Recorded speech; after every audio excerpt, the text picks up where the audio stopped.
Hey everyone, welcome to the Super Review Show's Mixed Bag, coming to you live for the 100th time from the J Cave. I am joined by a star-filled panel of people tonight.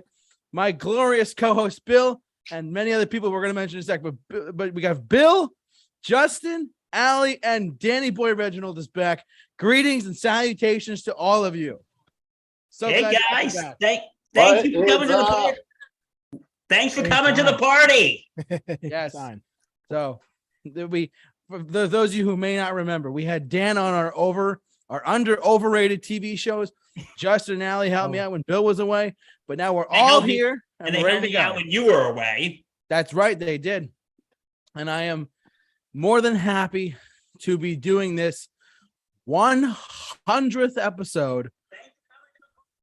It's going to be a party tonight for those who It's going to be a party for those of you who may or may not aware. Sorry, technical difficulties. This is our 100th episode. It's the 100th. We're in triple digits now, baby. Triple digits. Happy 100. Hey, look, I just have to say something. Like, you know, the commitment of great entertainment that's coming from the two of you.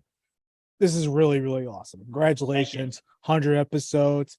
Glad to be part of it. I'm not going to be here too long, unfortunately. I'm at work.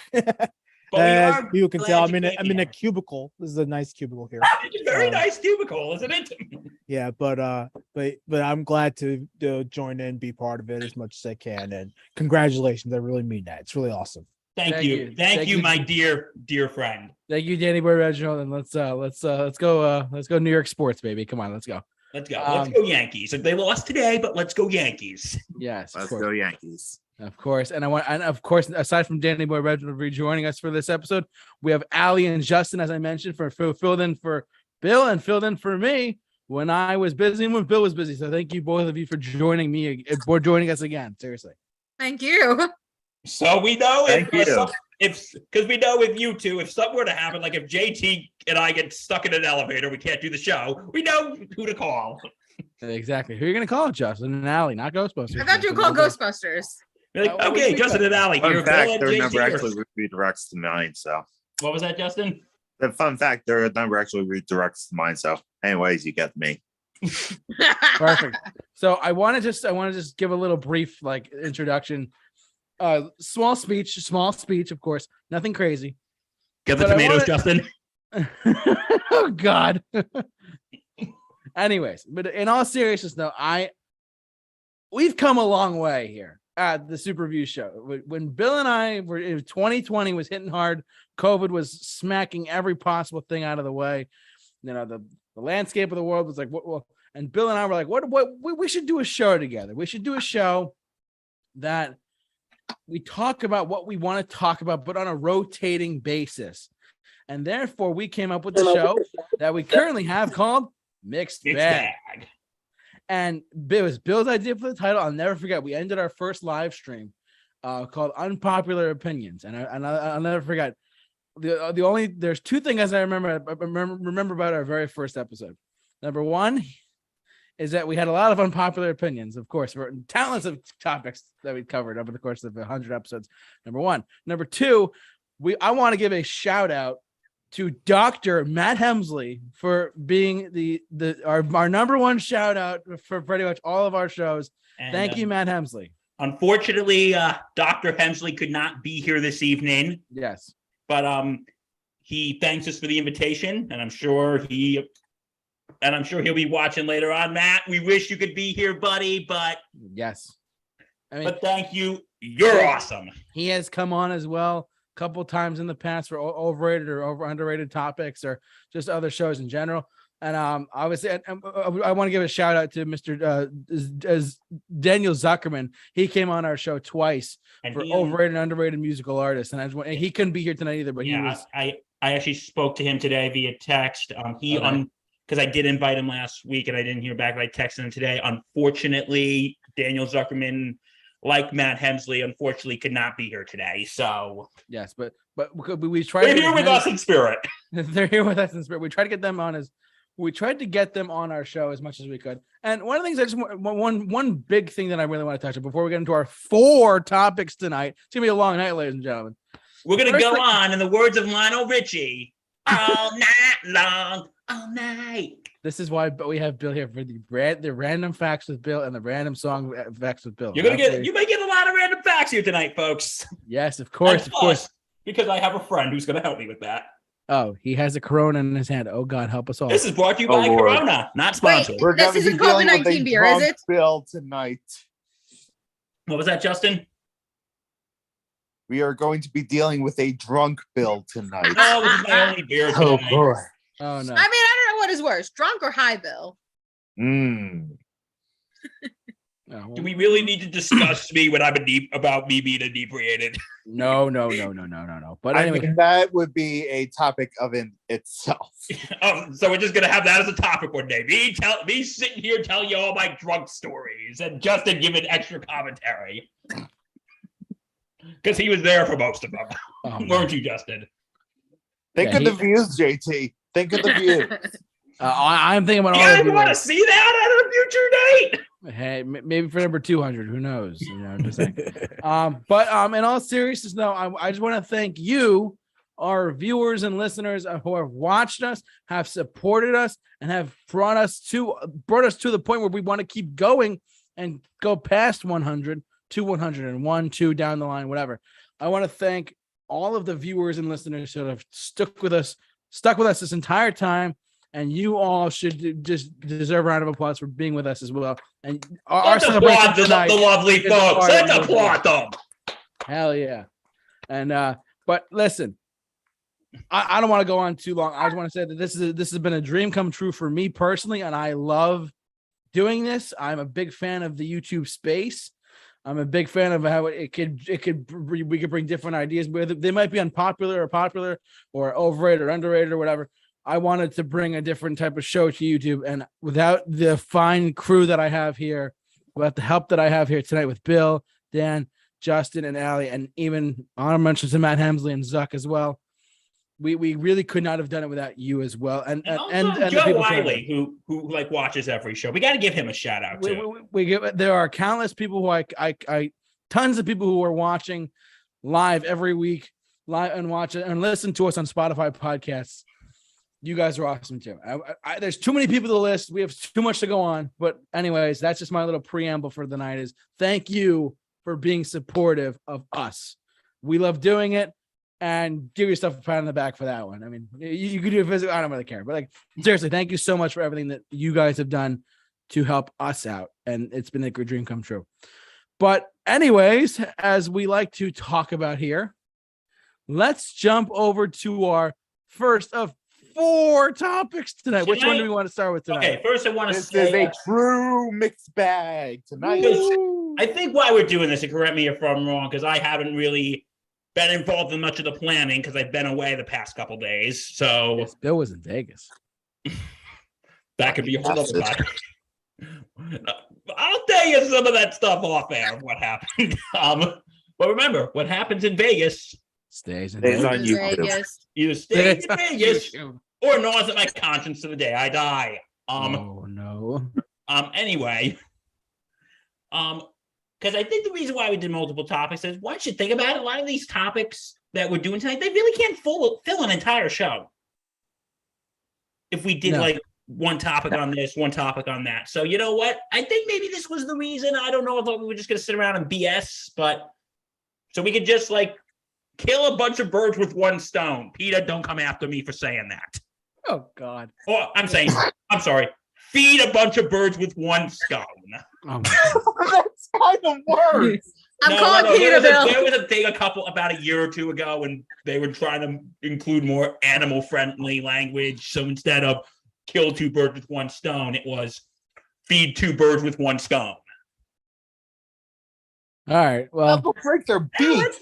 okay, thanks, Peter. So anyway, what should we okay, so what should we start with this lovely topic list tonight, folks? which one's gonna be the quickest? Because we have a lot to get to. Okay, which 4 should we? All right, folks. to our three lovely panelists here. What do you guys think we should start with? Honestly, I think Marvel versus DC would probably be quickest. Okay. All right, Allie, what do you think? I'm down with Justin. Danny Boy Reg. Yeah, sure. Why not? Let's go more. I'm going to be honest. Like, my comic book knowledge kind of stinks, but Do you want to start with something else then? why not? No. I don't care. It's fine. Okay, Marvel versus okay, the people have spoken. The people have spoken. The people have spoken. Oh no, wait, I can't get the Avengers theme out. All right, Marvel versus DC.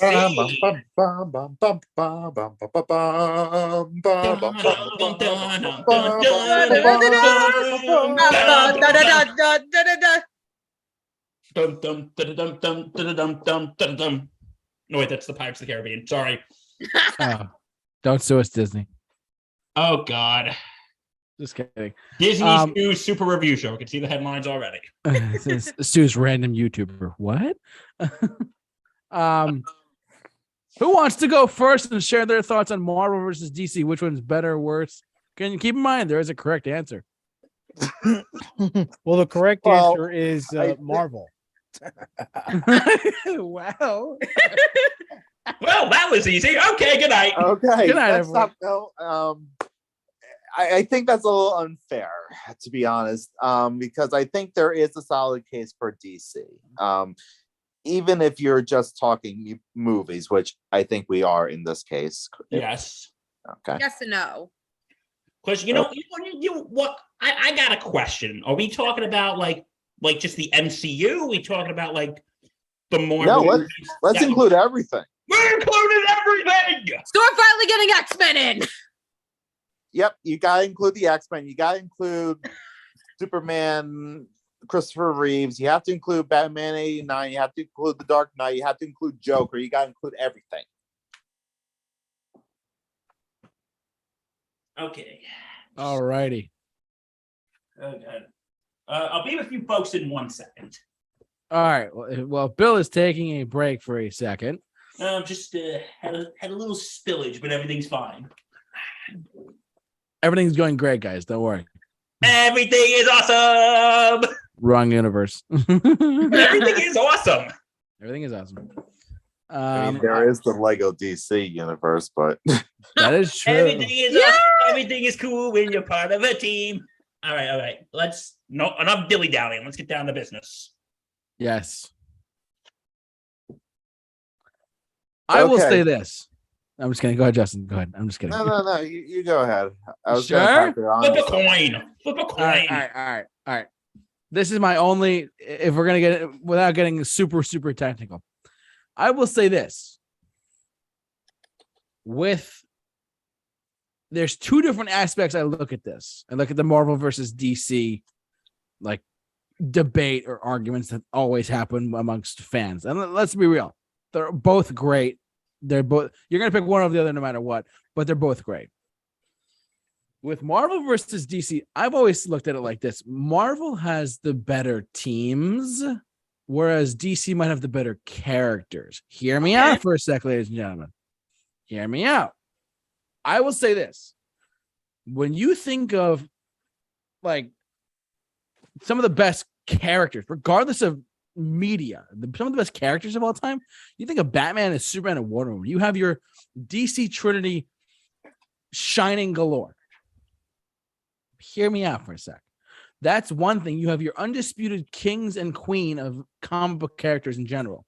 When you get over to Marvel, it's very difficult to single out other specific characters set for that one, those two or three spots. I mean, you could say an argument could be made for Captain America for sure, because he's been around a long time. You could make an argument for Iron Man, Spider-Man. You can make an argument for Mr. Fantastic. You can make an argument for Doctor Strange. Sure.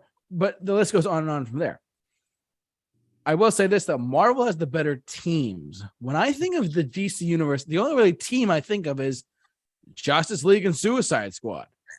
How many more teams do you have? I mean, yes, I know there's more like the Gotham City Sirens and stuff like that. Of like, JSA. JSA, sure. Teen Titans. Teen Titans, yeah. Like, but Yes. as far as like the mainstream Justice. goes, yeah. So Young Justice, but as far outside of the hardcore fans like us, how many people really know? I mean, I would say they know Justice League. I would say, like, if you were to go to a random person on the street and say, "Hey, name a DC team like with Batman and Superman," like, "Oh, the Justice League," yeah, they'd say that. They might say JSA. They probably would say Teen Titans because the cartoons and of like they might say that. Whereas this is the argument for Marvel. If you say Marvel has the Avengers, they have the Fantastic Four, they have the X-Men, they have, and then if you want to get super technical, they have the Defenders, then they have the Guardians of the Galaxy. I mean, there's 3 or 4 heavyweight teams right there alone. That have tons, if you want, and there's spin-offs of those, like the Young Avengers, there's the Ultimate X-Men, there's X-Force, there's X-Factor. I mean, those are all spin-offs of the main one. But as far as like my argument is this: Marvel has better teams, whereas DC has your undisputed kings and queen.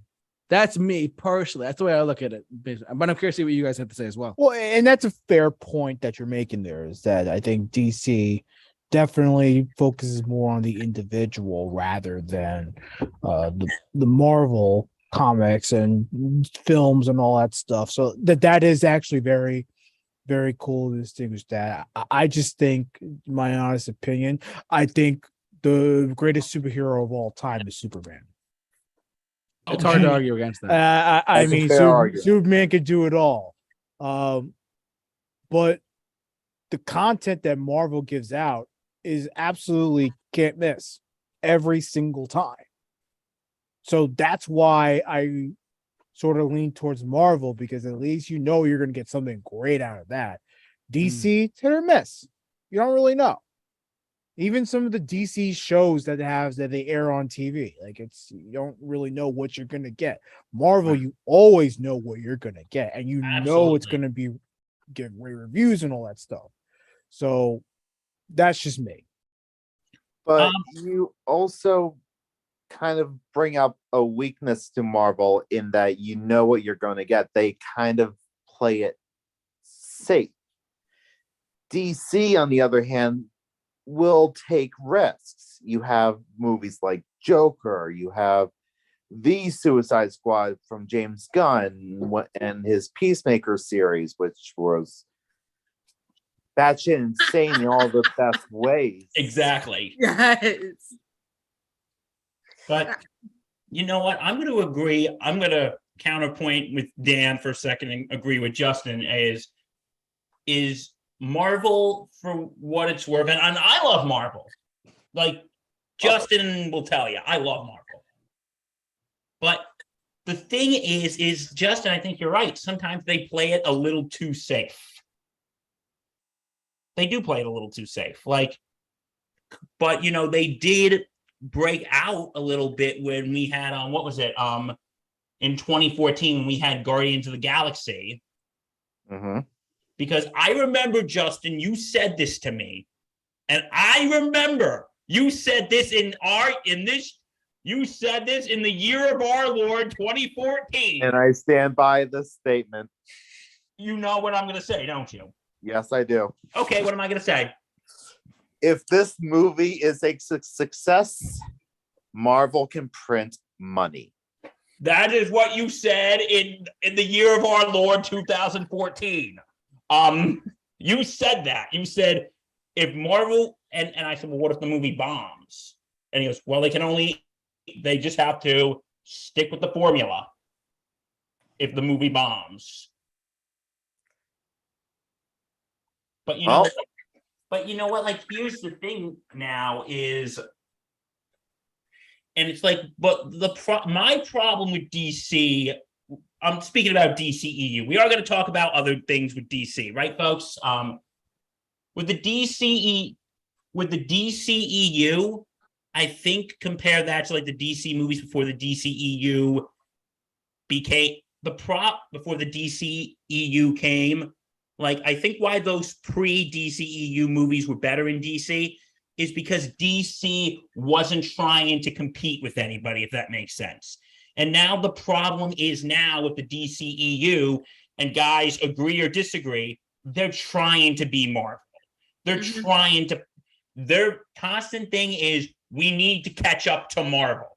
And that's what I think what the problem was with, say, something like Batman v Superman, Dawn of Justice. It was that. And no, I'm going to say this and I'm going to stand by this. On October 14th, 2022 at 7:54 p.m., I will stand by this. The thing is, Batman v Superman, Dawn of Justice, it was more of a build-up to a Justice League movie than it was a Batman v Superman movie. And the problem is, again, DC was like, we need to try to catch up to Marvel now. We need to. So, yeah, next year we're going to release Wonder Woman, and then the year after that, we're going to release Justice League, before Marvel gets another Avengers movie in. So we need to try to, and they tried to do that like with, and which I don't think is necessarily a bad thing, how they gave each DC character its movie, and then with Justice League, like Marvel did with the Avengers, but it gets to the point where DC is now just trying to play catch up with Marvel. Folks? Now, I will counter that argument because Go on. Wow. What? You need alcohol to survive my counter argument. I probably do, but let's go on. Before Justin, I'm going to say something before I go because I really have to go now. Aw. Okay. I know teardrop. I want to stay. Teardrop. Come on, Dan. You can stay. I know this is such an exciting show. No, I truly think that both are doing the best can to really bring out some great entertaining stuff. Superheroes are like magic, man.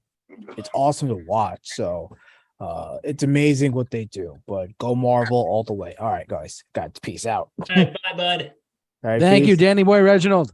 Good to Thank see you. y'all. Take care, Reg. Well, now it's down to 4. And then there was But I have a counter to your argument, Bill, but I also want to kind of bounce off of Reg where he said, crap, what did he say? I guess he said something about how like these superheroes are just like imaginative to all of us, really. They bring out a side of us that we never expect to see. Yeah. I agree. Doing each side doing the best that they can. One word, Batgirl. I don't know what they were thinking about that decision. You need to stand by your product. Oh, I agree. 100% agree, my friend. But back to your point, Bill, about DC trying to catch up to Marvel. We saw what the plan was for the so-called Snyderverse, and no, I'm not one of those restore the Snyderverse bots on Twitter. I'm gonna get that out there right now.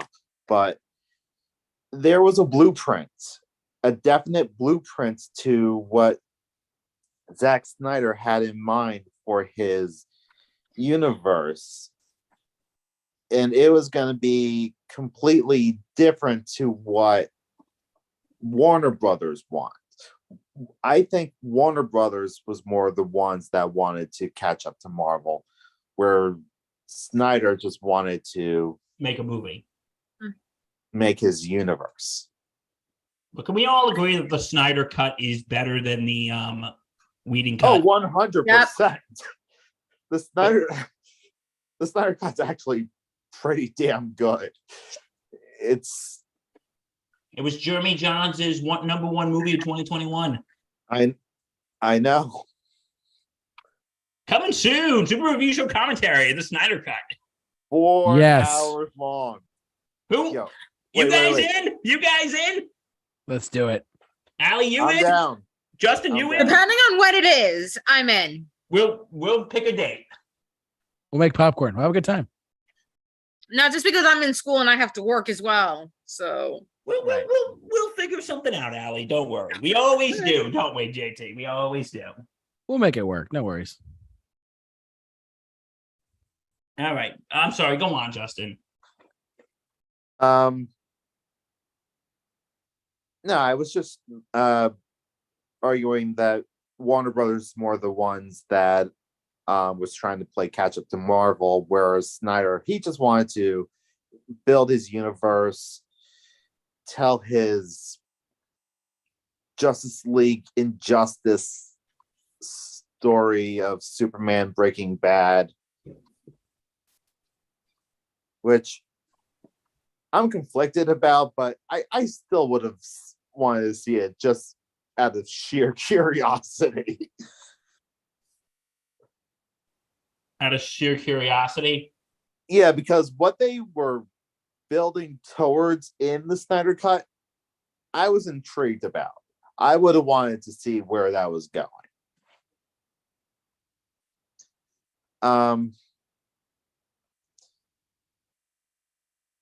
And I think that's the one thing that at least the Snyder movies really had, was it knew how to have you wanting more a little bit.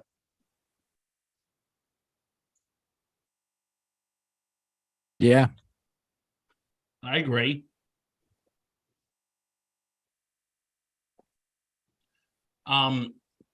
Yeah, because the Snyderverse did leave you wanting more. I could agree with that, Justin. Allie, you have anything to say on the matter? I mean, what I've noticed really was what I feel like is Marvel can put out amazing movies, but looking at what they've done with the Disney Plus series, they've been hit or miss. I just finished watching She-Hulk, I finished too. and I be honest, the ending just felt very yeah. But then to think about what DC does with some of their series, like, you know, some of those Batman animated series, it's like, wow. Yes. Like they can bring a lot out. It's like I would take Marvel movies, but DC series. Okay. And another example would be the Arrow's DC, right? Yes. Yeah. The Arrowverse. The Arrowverse was actually a cool thing when it was on TV.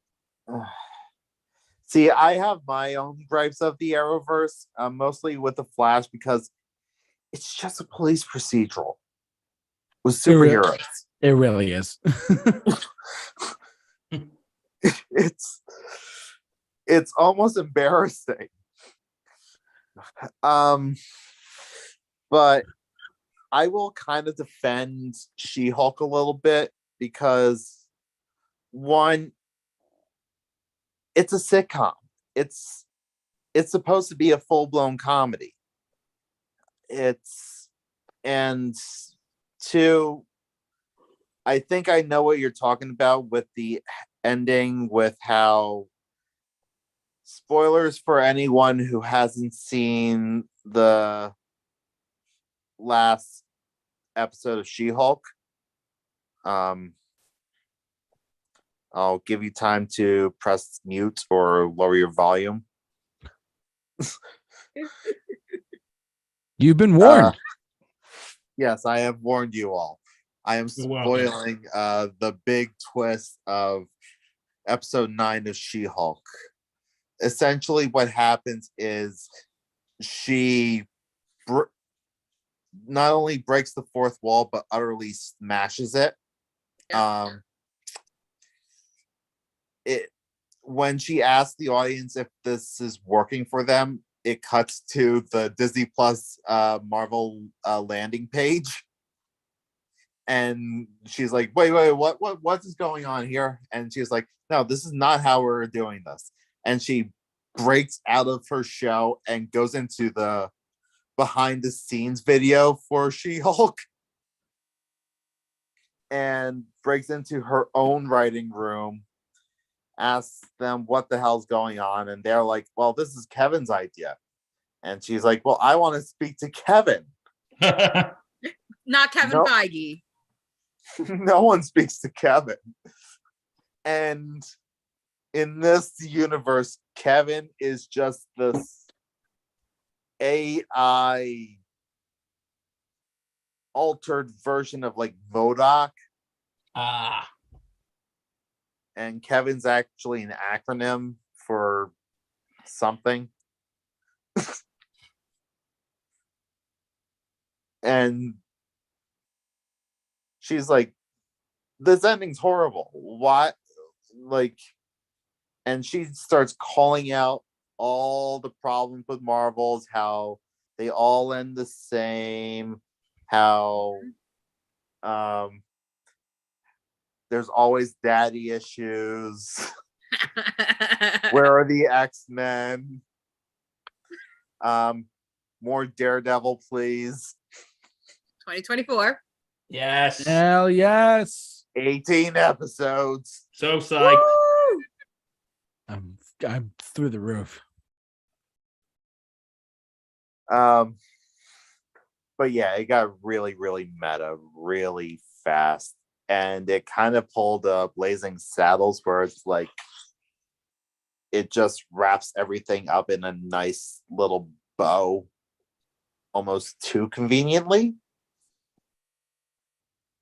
But at the same time, it's a comedy. It's not supposed to be taken too seriously. It's the characters are real, but this is supposed to be a comedy through and through. So I defend it. I mean, be honest, I saw the after credit thing, and one of the things I wish they did was something to lead up to the new Daredevil series. Like, they shortened me on that. I mean, maybe he's still dating Jen.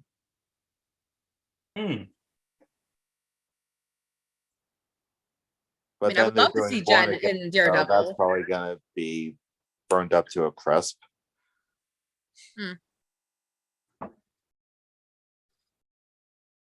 I have not watched She-Hulk. I've been tied down with other things, so sorry if I'm not contributing much to this conversation. Yeah, me neither. Sorry. I think this is the Justin Allison takeover. The Justin Allison taking over. That's what happens if JT and I are stuck in an elevator and we can't come. I'm gonna call Bill. Bill, we're stuck in an elevator. Oh no! No. You won't call me. We're both in the elevator. So you're right. Sorry about that. We would both be. Yeah, that is like my. You better worst. hope that elevator has service. What was that, Justin? I said you better hope that elevator has service. Yeah, how would you guys just like randomly react from calls? Yeah, guys, we can't do mixed bag. We're stuck in an elevator. You guys take over for tonight. I'm like, so you guys can't Zoom a mixed bag in an elevator. We could. Yeah, that's our first question. I mean, I'm filming this on my phone, in case you guys haven't noticed. I have. It's all good. So the video quality is actually better than my laptop. So. Oh well. You know what? No, Allie, that's a very good question. Hey, JT, live from the elevator. It's mixed bag. Live from the J elevator. It's mixed bag. Oh my goodness. The J Vader. The J Vader. Hell yeah. Okay, but with Marvel and DC,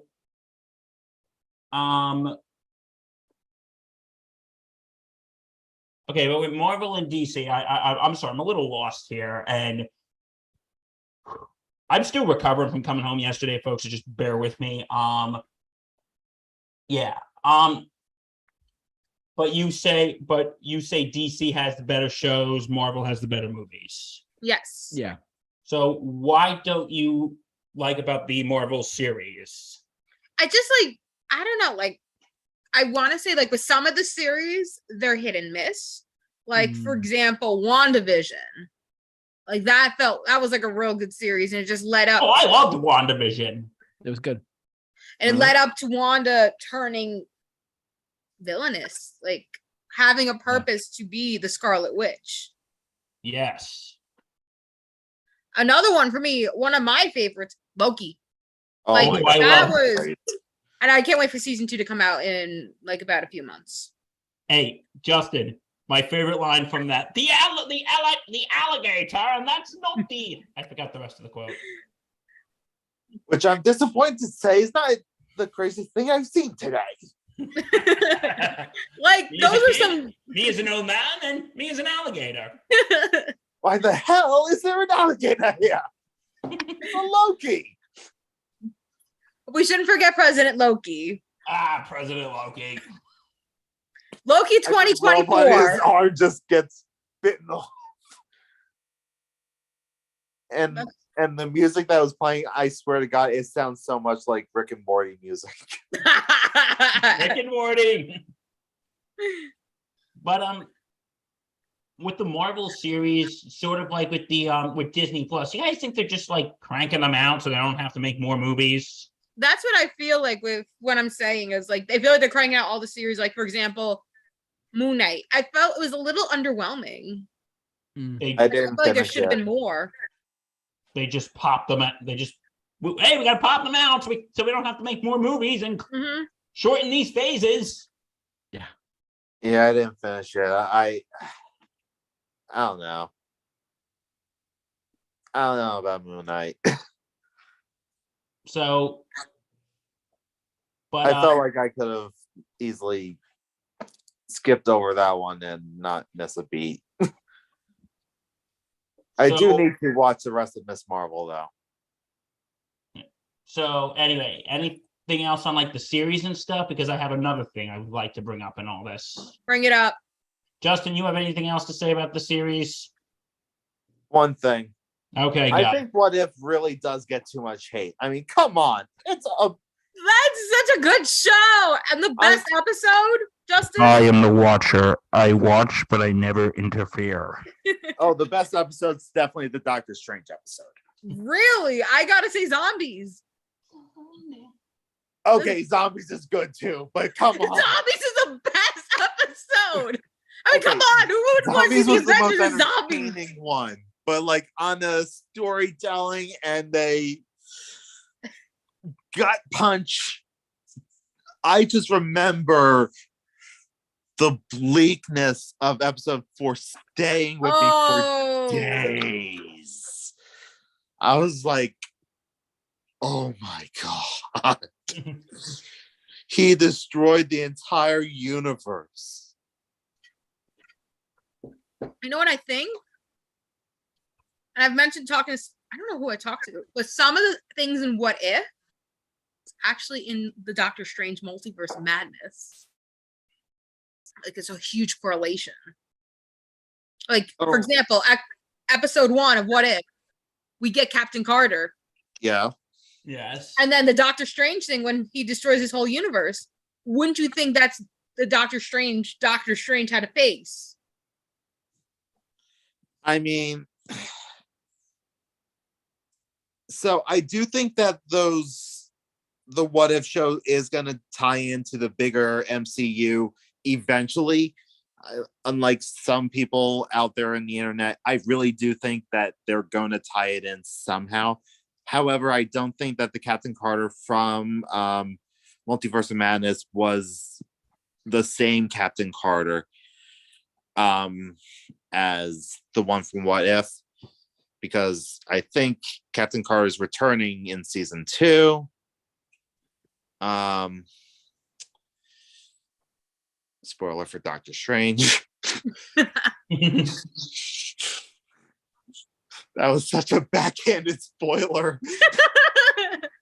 Oh God.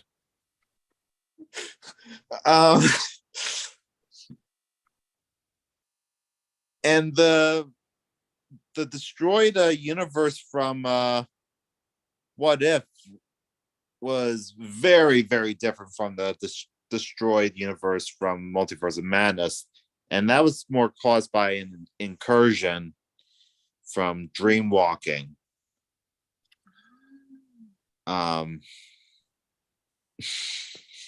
Sorry, nerd explaining. It's okay. Nerd explainer.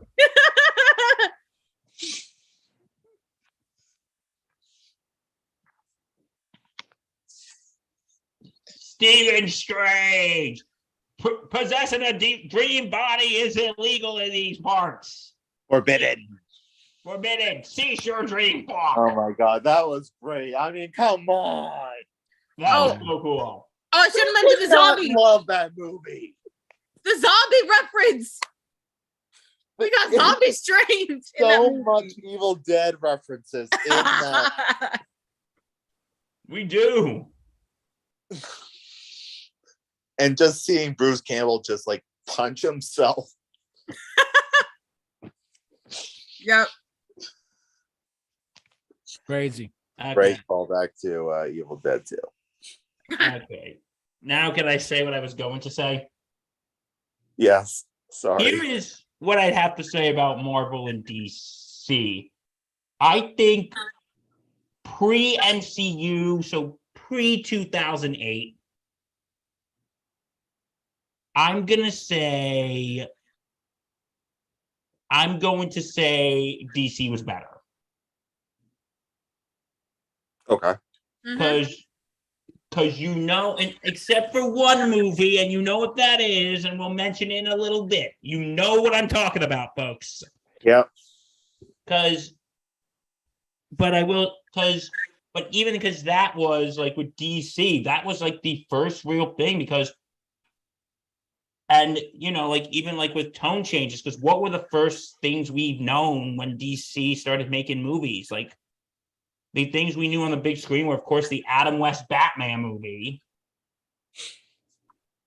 Rest in peace, Adam West. We miss you. Yeah. And Yeah. Christopher Reeves Superman movies. Rest in peace, Christopher Reeves. We also miss you. But we all know those movies are iconic. they're campy as hell. But you know what I think the movie that really revolutionized comic book movies? What? Batman 89. Batman 89. Ooh. Because think about it. What was the only depiction we had of Batman at the time? Batman. Pow. Wham. Zoom. That was the only depiction we had. What was the other only comic book depiction that we had of anything? Bum, dun, dun, dun, dun, dun, dun, dun, dun, dun, dun, dun. I think we can all agree that's still the definitive Superman, though. Yeah, but Batman 89, I think, was the movie that really redefined comic books. So I'm going to throw this over here to the panel. What do you guys think? Oh, absolutely. It's the first one that showed that they can be taken seriously and artfully. Superman was milked dry at that point. I was just about to say the same thing. What do you mean milked dry at that point? I mean, Superman 4, The Quest for Peace, only came out 2 years later. 2 years before. Yeah. Oh gosh, let's not talk about that. Nuclear Man. And that movie only had a quarter of its budget to work on. It's funny if you go back and watch that movie. If you go back and watch Superman 4: The Quest for Peace, you could just tell for even 80s effects, it was made terribly. Oh my god, it's like a student film. It really is. When it's funny, Christopher Reeve had a big part of the story on that. Did you know that?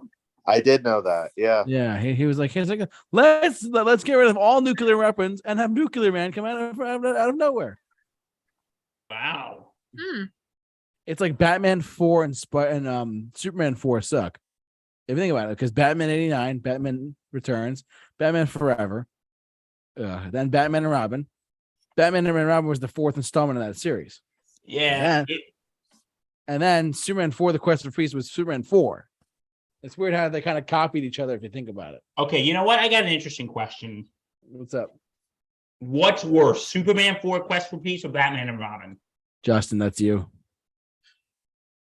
I think Superman 4 is the more incompetently made movie. Especially when you look back on the on the previous efforts, whereas Batman and Robin was, I think, a more soulless movie. It was a giant toy commercial. Yes, it was. But I will say this: at least Batman and Robin, at least you can laugh at it. Well, Yes. Superman 4 you can kind of laugh at too. Oh my god. It's Here's what I always say about Batman and Robin. If you watch it as a Batman movie, you're going to be severely disappointed. if you watch it as a satire of a Batman movie. If you watch it as a satire, I'm not going to sit here and pretend it's a masterpiece because it isn't. But at least if you watch it for what it is, there is some enjoyment to be had. At least it's entertainingly bad. Mm-hmm. Just JT, Allie, you have anything to say on that? I'll be honest, Allie? I haven't watched any of these old Superman Batman movies, so I have no comment. You've never watched Batman 89? Oh no. Oh no, Justin, what does that mean? Intervention. Viewing party at my place. Or we might have to have a Batman movie We're commentary watching with you here. Batman 89. We're watching Batman Returns. We could skip Batman Forever. Actually, you know what? I don't think Batman Forever is really that bad. You know what? There's some elements in Batman Forever that. What I will say, Val Kilmer, at least I think he tries. Yeah. Mhm. At least he tries. At least he's putting in an effort. Jim Carrey's Riddler, though. We don't need this. We don't need that. Who's afraid of the big bad bat? Oh God! But we have to admit though, the best part of the entire movie was the bat nipples, Bat nipples! especially on Robin's outfit too, which was even funnier. Like, Allie, if you go back and watch these older Batman films, literally like some of the suits actually have bat nipples. Oh gosh. And they doubled down in the sequel. Oh yeah, it's on Batman. But and they Robin don't give stuff. Batgirl nipples. No, But What? Nope. but I think No the nipple thing for is, Batgirl. with Batman Forever versus Batman and Robin, is that Jesus Christ. is at least Batman Forever. Like I said, at least you could see a somewhat decent movie trying to be made. What do you think, Justin? I think Tim Burton tried hiring the director of The Lost Boys. And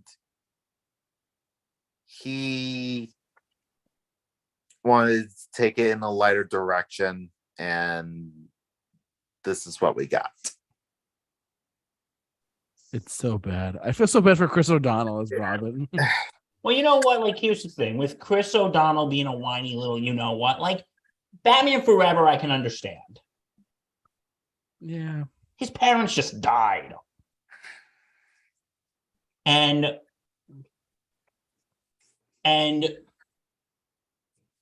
his parents just died. But when it comes to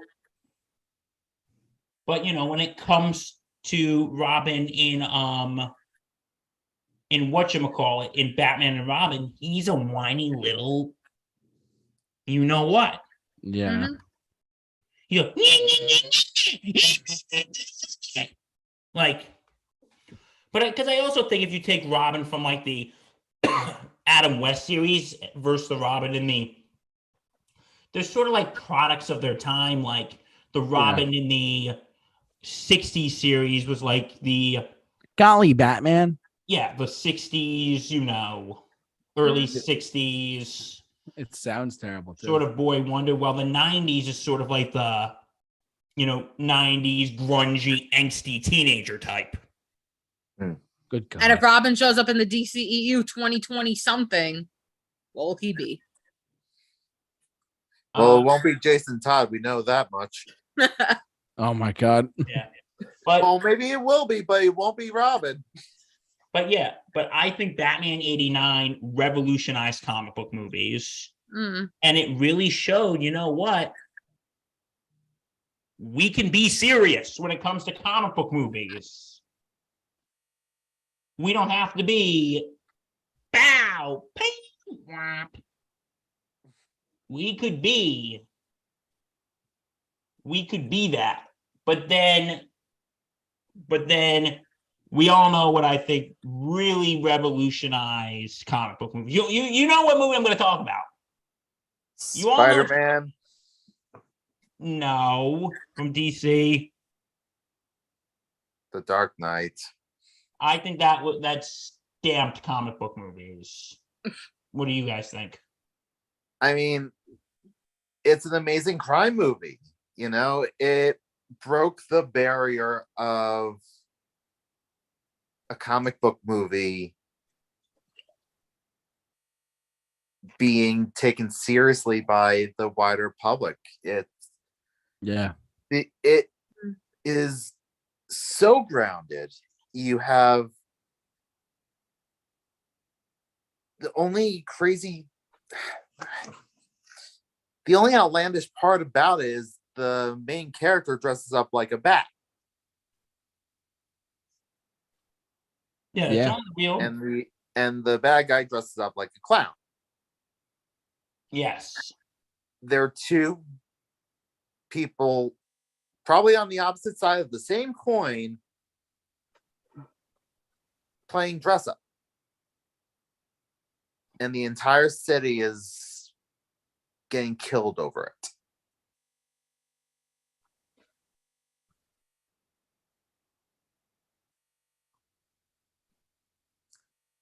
Yeah, I can see what you mean by that. But, you know, as much as I love The Dark Knight, it did kind of create a problem, though. Every movie after it tried to be The Dark Knight. Exactly. Including The Dark Knight. But I'm not gonna counteract by this, but I want to go back a little bit further because I know we have plenty of other topics to go off. We have 3 other topics to get to too. Let's not forget that. no, But I want to say absolutely. But I want to say one more thing about the Marvel versus DC thing in a sec. So To be honest, this could have been a whole episode. it really could. Yeah. It's funny. I feel like The Dark Knight, the way I look at it is this, like, because Batman Begins was 2005. Yep. And 5 years before it, we had a movie that literally, let's be real, guys, without this movie that I'm going to mention, we would not have certain comic book movies the way we do now. I mean, even before The Dark Knight, and that's X-Men 2000. Ooh. Because what was 3 years prior to X-Men 2000? Blade. Batman and Robin. No. Just the genre as a whole for a sec, right? The genre was killed by Batman and Robin. That atrocity of a film. And yes, it's a fun drinking game movie, but at the same time, you're like, Oh come my on. god, yeah, it is. Yeah, I mean, come on. But Batman vs. Robin commentary coming soon. Take a double shot at the back credit card, folks. the JT, Bat you credit either have card- to drive Justin and I home, or we have to take an Uber because Yeah. don't Literally, fucking drive, kids. they would be sloshed. But I mean, I'm not kidding you. But if you think about it, X-Men was 22 years ago. Wow. And Wow, feel old yet, folks? you feel old yet? And I want to just shed some light on this because someone's one. Just full disclosure, the reason why I do this show in the first place, John Campia, I love you. You're an incredible YouTuber, pioneer of the whatever. I love you. Regardless, though, if someone once emailed into and said, "Hey, you know, why do we thank the first X-Men movie for this? Why don't we thank Spider-Man for this? Spider-Man 2002 for like being a super success or whatever for comic book movies."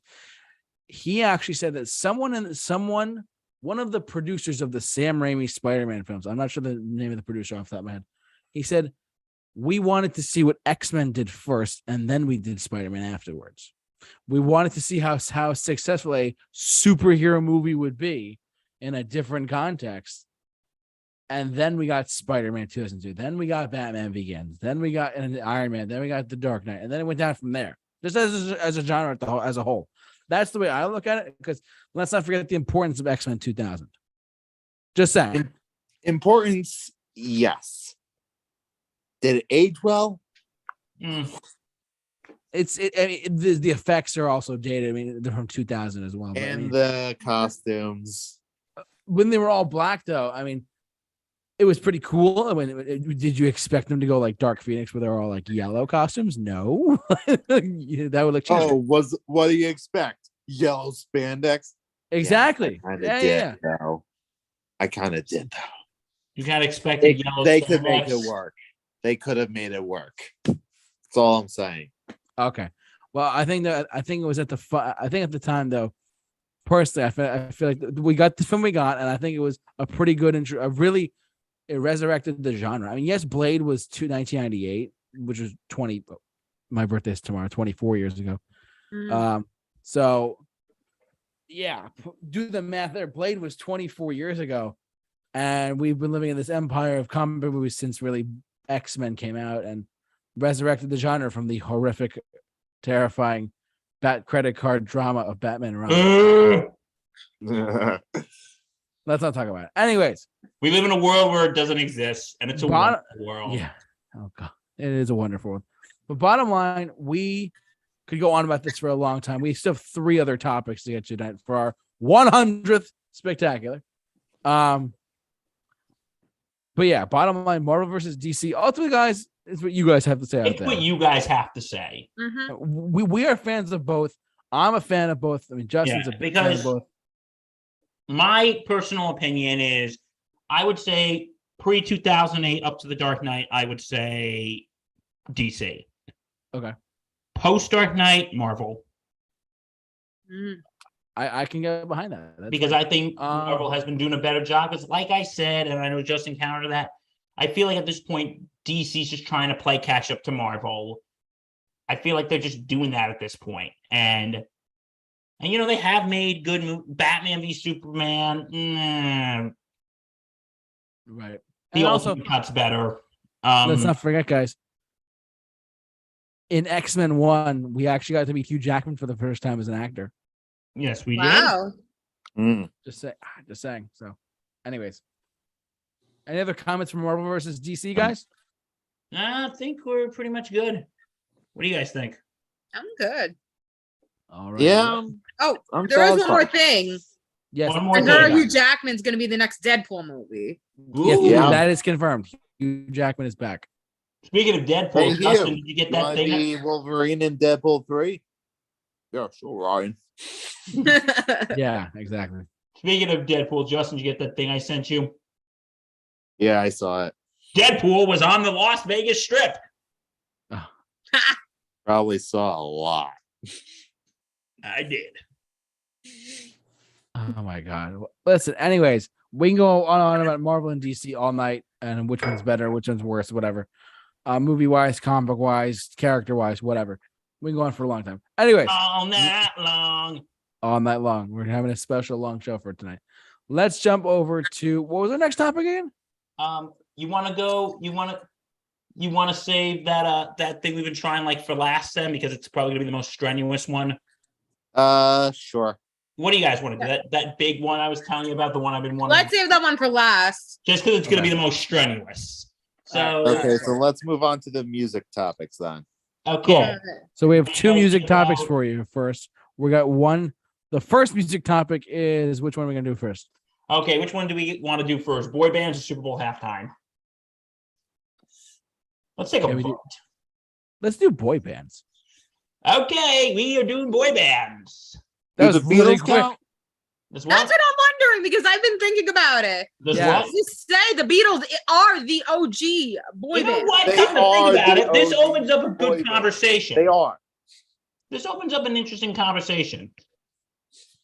Once you come to think about it, and JT and I have talked about this before when we did like our music through the decades, which we highly recommend you should check out.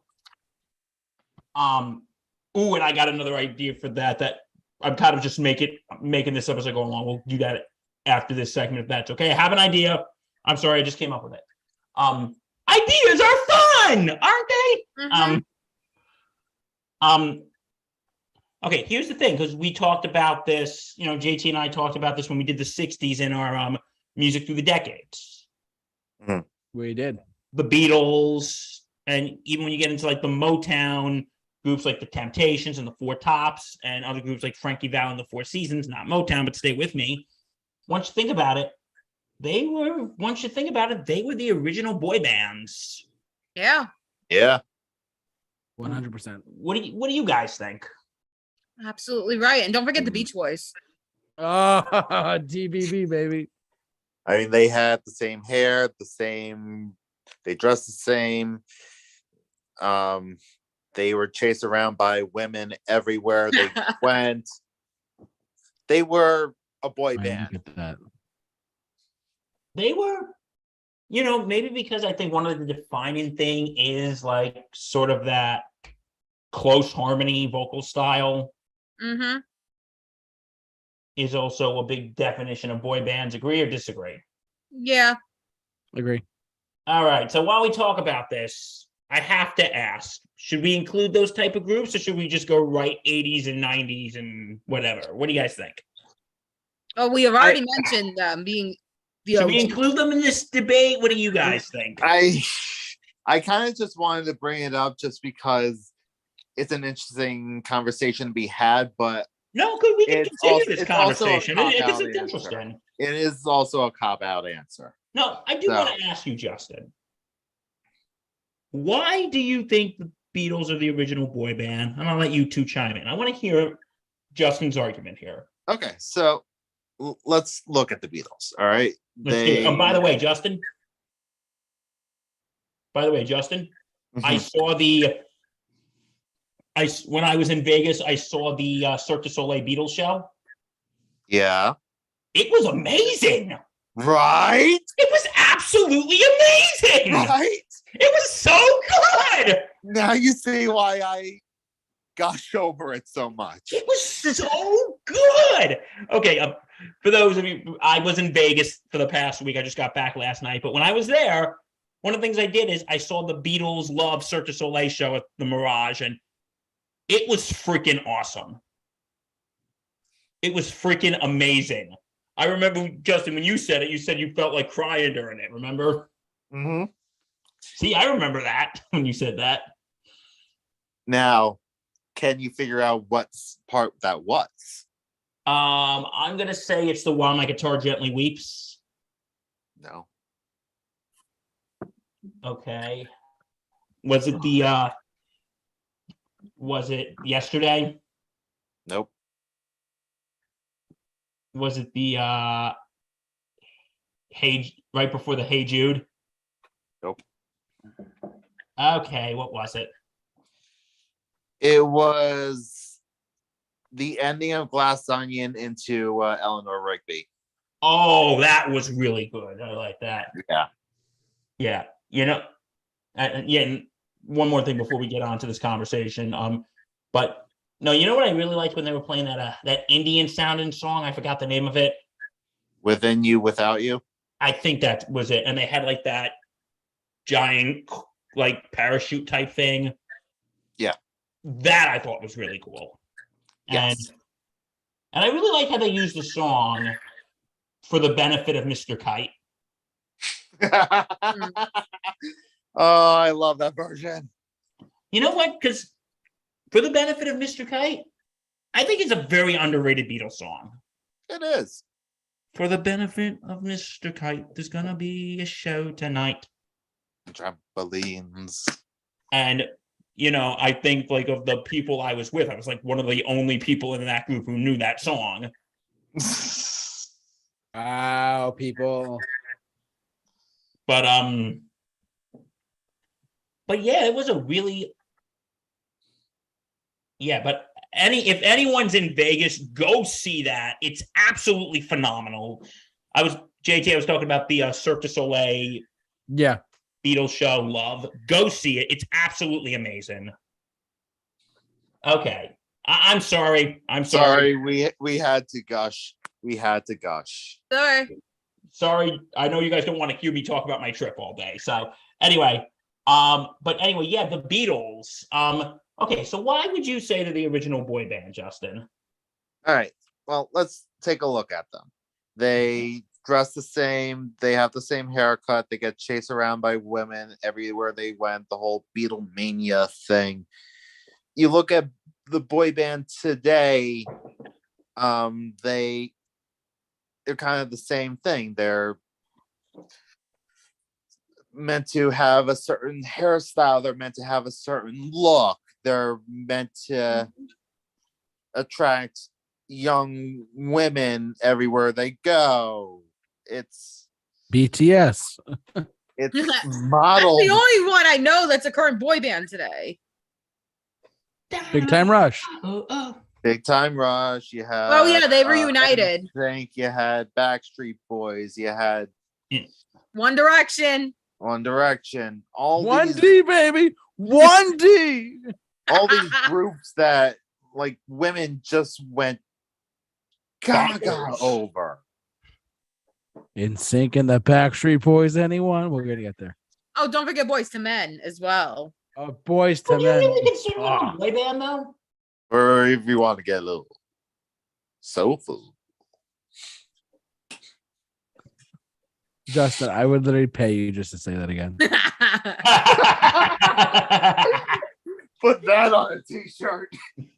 Yes. So, Ali, take note of that. Someone do it. Someone do it. It's gonna be next to our favorite saying that Justin said. May I say what it is? Go ahead. We were talking about the Kardashians, Ew. and Justin said this. All this over a sex tape. I mean, think about it. Quote ever. That's how they got famous. Kim Kardashian Well, I mean- made a sex tape, and that's how we got where we are. God bless America. God bless America. I will say though, gotta Wait, do what is- are they meant to do in life anyway? You know what? Living the American dream. oh, The God. influencers? How am I Do being nothing, make a influenced? sex tape, have people watch it, and then boom, you're famous. How am I being influenced by this? You're not. That's the point. Okay, we're getting really off topic here. I know. All right, back to the Beatles. Yeah, before I start talking The about big other boys. shit. But Oh, anyway, okay. but sort of like that, and also what about like music style too? Do you think maybe it's sort of like band boyish too? Like, I feel like a lot of them are all poppy. years. Actually, the first 3 years all had. No, the first 4 all had a very similar sound to it. It was all that very 60s close harmony. Yeah. And they were the pioneers of that. You know, it's kind of their bread and butter. But it goes without saying that that's what it sounded like. It all kind of blended together a little bit at a point. Like we all know their big hits from those days, but all of their side songs all kind of blend together. I can see that.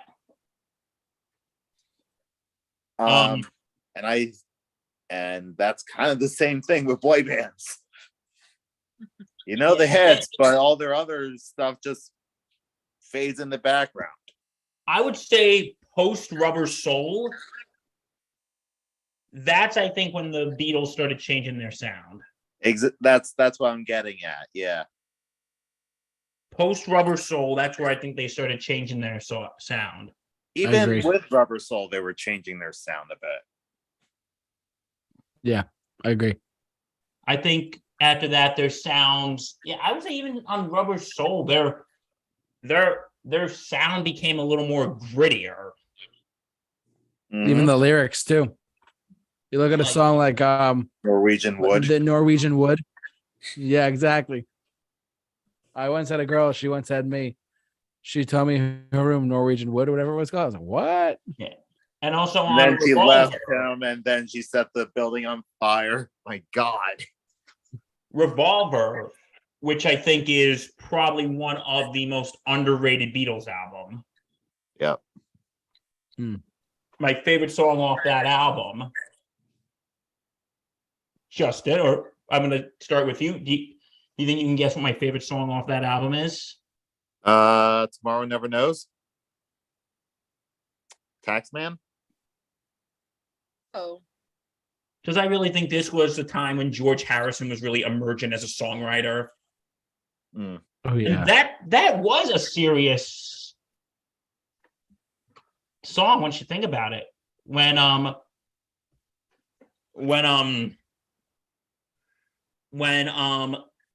because this song I think was about tax hikes in Britain.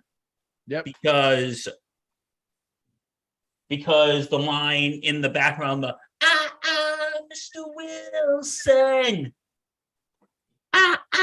Mr. Heath, which were both British prime ministers at the time. Yeah. And the lyrics are kind of dark in a way. Hear me out. Don't ask me what I want it for if you don't want to pay some more. My advice to those who die, leave your pennies on your eyes. whoa. That wry British humor. Yeah, my advice to those who die, leave your pennies on your eyes. That is kind of dark. Yeah. Or goes, 'cause I'm a tax man, yeah. And then and you're working for no one but me. The official song for April 15th.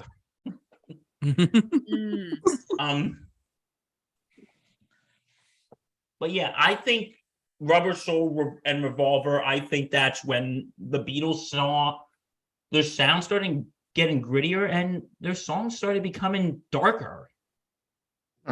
Correct me if I'm wrong. Eleanor Rigby was also on Revolver too, wasn't it? Yes. It was.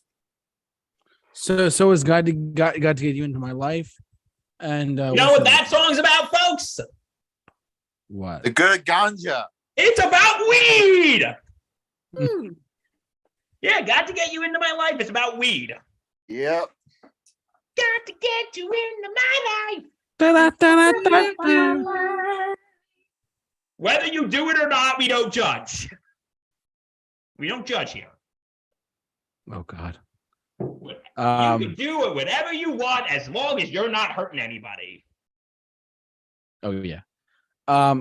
Actually, I have Revolver on. For those of you who don't know, I collect. For those of you who don't know, follow us on our social media accounts at the Super Review Show, because one of the things I did was I posted my my vinyl collection on there as well. I actually have Revolver on vinyl. I've listened to it. I'm like, this is the first time they actually started having like different. We're getting into a Beatles debate, but this is the first time they had different sounds and stuff too, that you almost couldn't identify what it is. Yeah. I would say, like with albums, I would say Sgt. Pepper was sort of like the more psychedelic-ish type sound. What do you guys think? I agree. Yeah, I could definitely see that. Sgt. Pepper's. But would you say like Sgt. Pepper's Lonely Heart, that album started the whole psychedelic rock era in the 60s? Beach Boys, Pet Sounds, anyone? That's true. Because I've always said this with Pet Sounds and like the Beatles.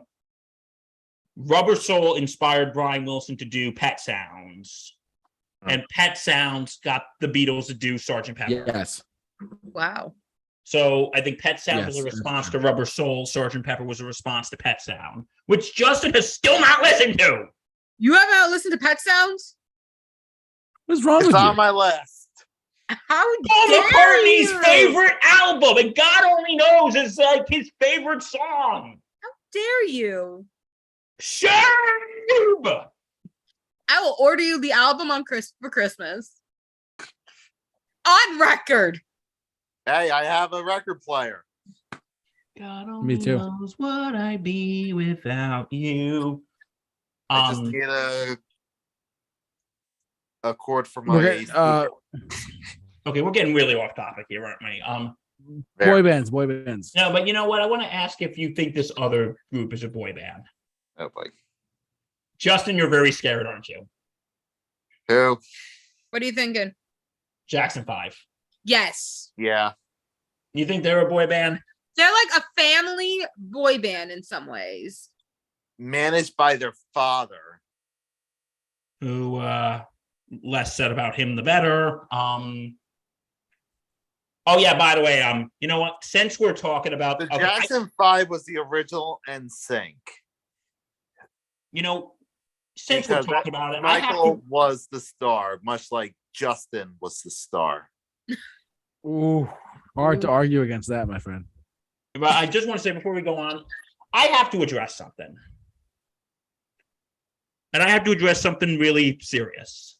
Okay. A couple weeks ago, when we did the 70s in our music journey, I had stated a rumor that was spread that Joe Jackson gave Michael puberty blockers.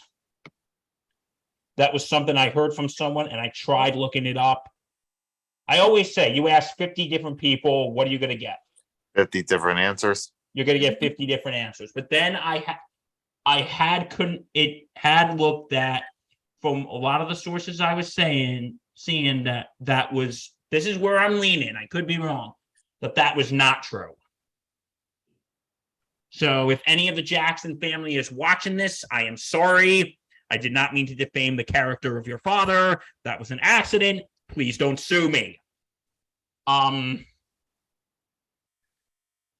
Dr. Conrad Murray said that he did, but I don't believe what that man says. So yeah, best not to believe a criminal. Yeah, I'm not going to believe Dr. Conrad Murray. He was convicted by a jury of his peers. Wow. So from what I'm saying, that was not true. I had to address it. I am very sorry that I gave life to that rumor. Please don't sue me. I have For something those I who can are bring up looking to regarding sue this. Bill Murphy, his address is Shut up! Yes. Or call 1-800. Got Bill. Okay. All right, let's continue. All right, so boy bands. We'll get to modern ones in a second, but I just want to say, someone just pointed something out to me in the chat board. It said my dad says barbershop quartets are the original boy bands. Oh. Interesting point. Yeah, I can see that. But did they get if you really chased think about around it, by women? Ah! Justin, you are the real MVP for tonight. Congratulations. Okay. Listen, that's there a are pretty rules hefty to statement these there, debates. now. There are criteria that must be met. And what are those criteria? Hell if I know. I mean, technically, a boy band could just be like. Couldn't a boy band just be like a group of men? Like couldn't a boy band be like just a group of men or very younger, attractive men or whatever? That just sing? Yeah. Interesting point. Can we talk about? You know what it kind of reminds me of? There was a Simpsons episode. It was like an early one. It was like season 4 or 5.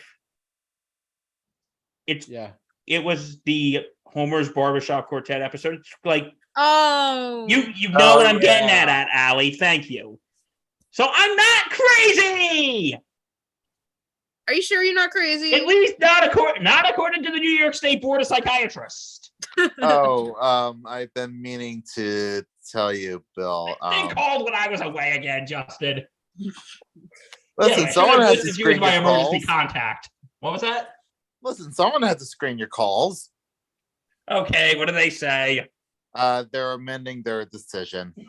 Am I considered crazy or insane? Both? Mixture of both. You're insane or crazy. Crazy. That's it. Crazy. That sounds like a name of a band we should form. You know, when you were thinking about the Simpsons one, I was also thinking about the Family Guy one. Sadly, I don't want to talk about it, but you know, that little. But let me tell the Simpsons one, and you get. But it's like that episode, that band is treated like it's supposed to be like a spoof on Beatlemania. Oh. With screaming women and sort of like the boy band thing that took place years later. Yeah. But also one thing that seems very synonymous with the boy band concept is that it is a product of the record company. Because you know what? A lot of these boy bands, I hate to say it, but I have to. Say it. They're a bunch of soulless corporate inventions. Cash cows. And they're mooing. Listen to the musical moves of the cash cows. They're milking us money. They're milking me money. They are What is soulless happening? corporate productions of the record companies. But God, we are twisted today. You want us to Talk be about boring 100 and talk about a lecture about, I don't know, nothing? Of course I'm twisted. I just got back from Vegas. Anyway. Oh, you got twisted in all sorts of directions. Dude, what happens in Vegas stays in Vegas. My new wife was going to come here tonight, but we ended up getting divorced after 3 days. But it was a fun 3 days. Anyway. I hope you don't get a president in 9 months. What was that, Justin? So I hope you don't get a president in 9 months. Just for the record, I didn't get married in Vegas. That was a joke. What if I did? Would you guys be like deeply questioned in my judgment? Yes. You know Just my very answer, much Bill. so. Yeah, but anyway,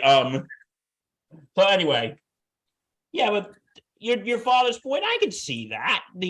Because I was like randomly watching a video from Disney a couple of years ago from Disney where they have a barbershop quartet there called the Dapper Dans, and they did a collection of boy band songs, and they started off the "We Are the Original Boy Band," which, you know what?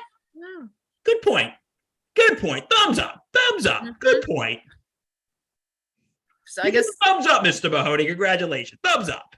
that's how the battle ends. It all starts with the barbershop. Yeah, but no, we still got to talk about other things when it comes to boy bands. So let's do it. New Kids on the Block. And I don't know. So we got the right stuff then, don't we? We got the right stuff. Oh, they are totally a boy band. Don't even get me started. They are. Oh. Oh.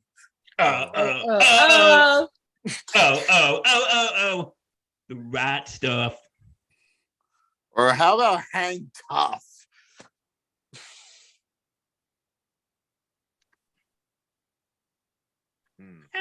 Yeah, so anyway. So what's everyone's thoughts on New Kids on the Block? I only know a couple of their songs. 80s cheese. But Donnie's brother, Donnie Wahlberg, his brother, made one of the greatest songs of all time. It got that good vibrations. Oh, my God. It's that sweet sensation. Such a good vibration. It's about that time for the rhythm and the rhyme. I think just randomly blast that song whenever. What do you guys think?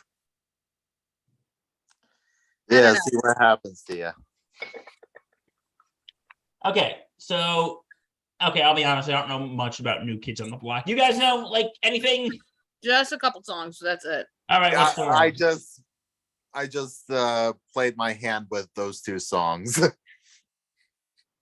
What? Hang Tough and Hang Tough and The Right Stuff. Step by Step. Don't know it. Oh, a little bit of Step by Step. Yeah, but everything else, I don't really know much New Kids on the Block. But then again, that's how I am with most boy bands. Or modern pop music in general with you, Justin. Mhm. What can I say? I mean, then Yeah, again, what look at what can you most say? modern pop music is. Most pop music nowadays, aside from like 5% of what's on the radio, is like new artists or one-hit wonders. Or TikTok stars. Or Or, hold on, gentlemen, I'll be back in 1 second. So I'm a gentleman. Oh God. Well, anyways. sorry, I stepped away for a second. I had to go get some water. Because we're going long tonight, ladies and gents. Long time tonight. New Kids on the Block. I mean, they're obviously one of the big ones in the 80s. But I will say this though. If you really think about it, I mean, New Kids on the Block was like the late. It's me, sideways, 2020 boy guy. What the?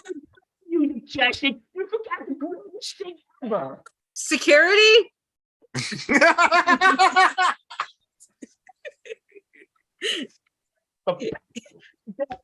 Okay, who's driving over the Bill's house to talk about? That's real music. People suck. Machines are so awesome. Oh, when I was in the frat, guys, oh my God, we had so much sex and got so drunk listening to EDM and had the best ecstasy ever. It was awesome, dude. None of that whippy ass music you guys listen to. Turn down for what? We'll be back after these messages. Oh God, did he get out of the cage again? What the hell was This that? next segment is brought to you by. Oh God, JT, the 2010 sideways hat frat boy guy come back. Yes, he did. Oh God, okay, you know what happened? Remember when we kept him in that cage, JT? Yeah. I got arrested. Apparently keeping him in a cage is illegal. But then when they found out how annoying he was, they dropped all the charges.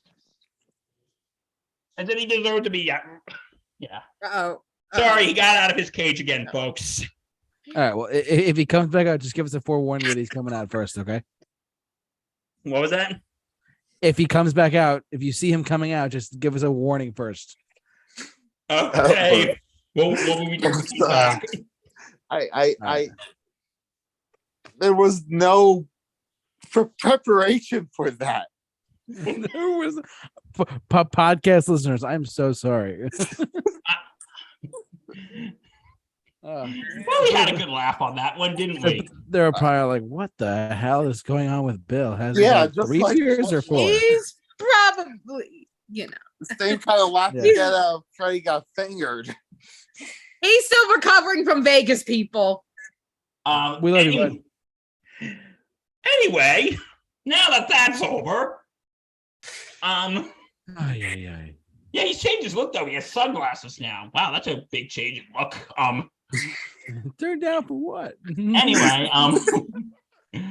anyway, okay, getting back to boy bands. Yeah, I don't really know much about New Kids on the Block. Well, I don't know much about New Kids on the Block, but I feel like there's something we all can kind of touch on a little bit more, which is the Backstreet Oh, we Boys. have to. Yeah. Everybody. Hey, yeah, You are everybody. my fire. We're singing The like 3 different one- songs here. Oh God. Backstreet's back. All right. Oh my And even God. like in their newer songs, it's still good. Yeah, they released that. Was it "Don't Go Breaking My Heart"? or whatever it was? Yes. Wasn't that bad? I was like, "What? The Backstreet Men are back? What's going on?" They're back Backstreet on the Men. street. Well, they are men now.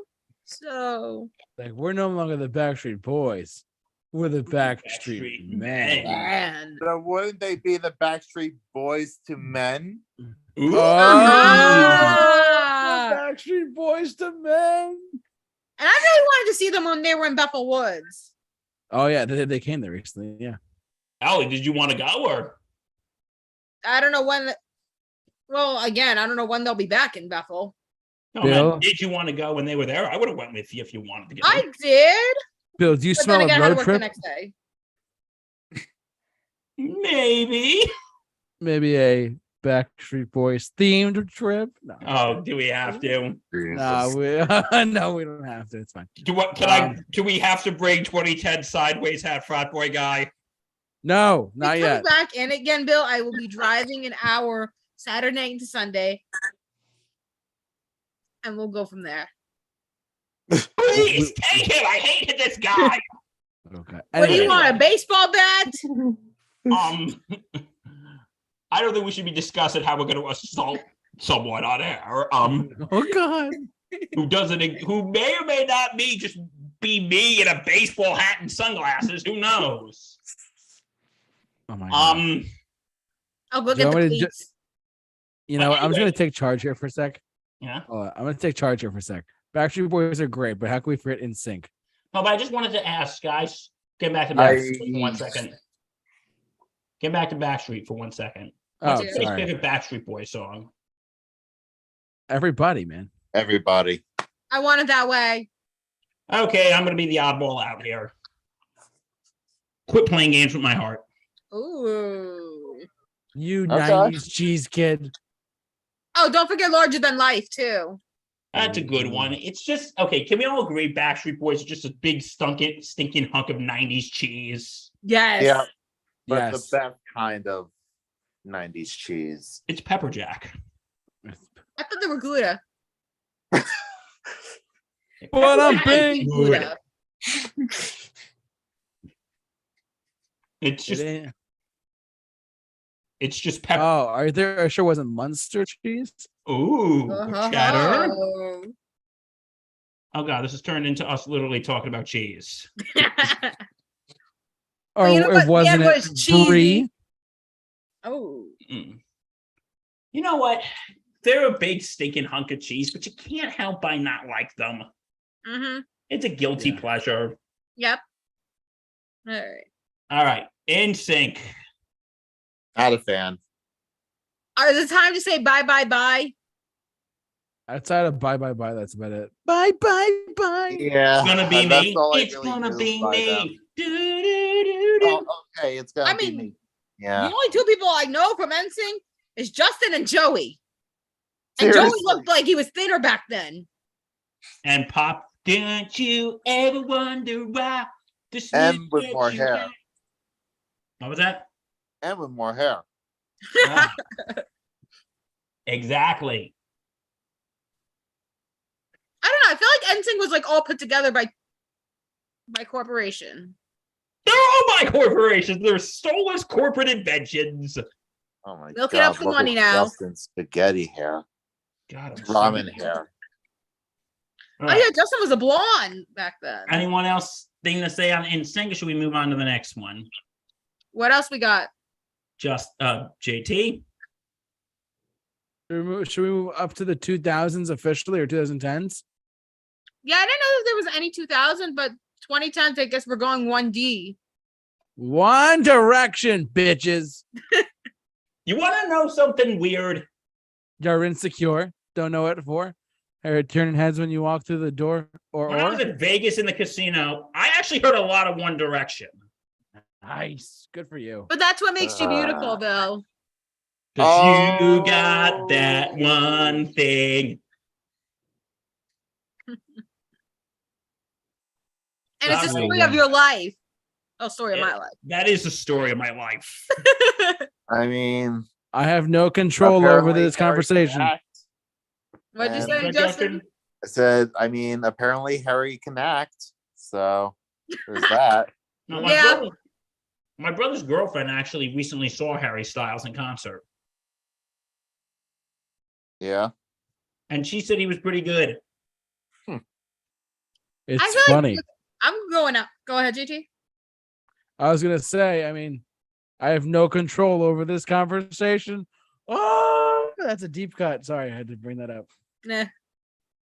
No, Sorry. like I guess when Harry brought out his first album, it's like it felt like going back to that psychedelic Beatles album. Kind of does. some way. With what? Kiwi Yeah. and stuff like that? Yeah. Watermelon Sign of the Sugar. times. No. The Watermelon Sugar was Kiwi. the second album. I'm talking about the Oh first one. yeah. Oh, the first one. Yeah, that. So, what's everybody's favorite One Direction song? That's what makes you beautiful. Justin, you could smack me for asking that question later.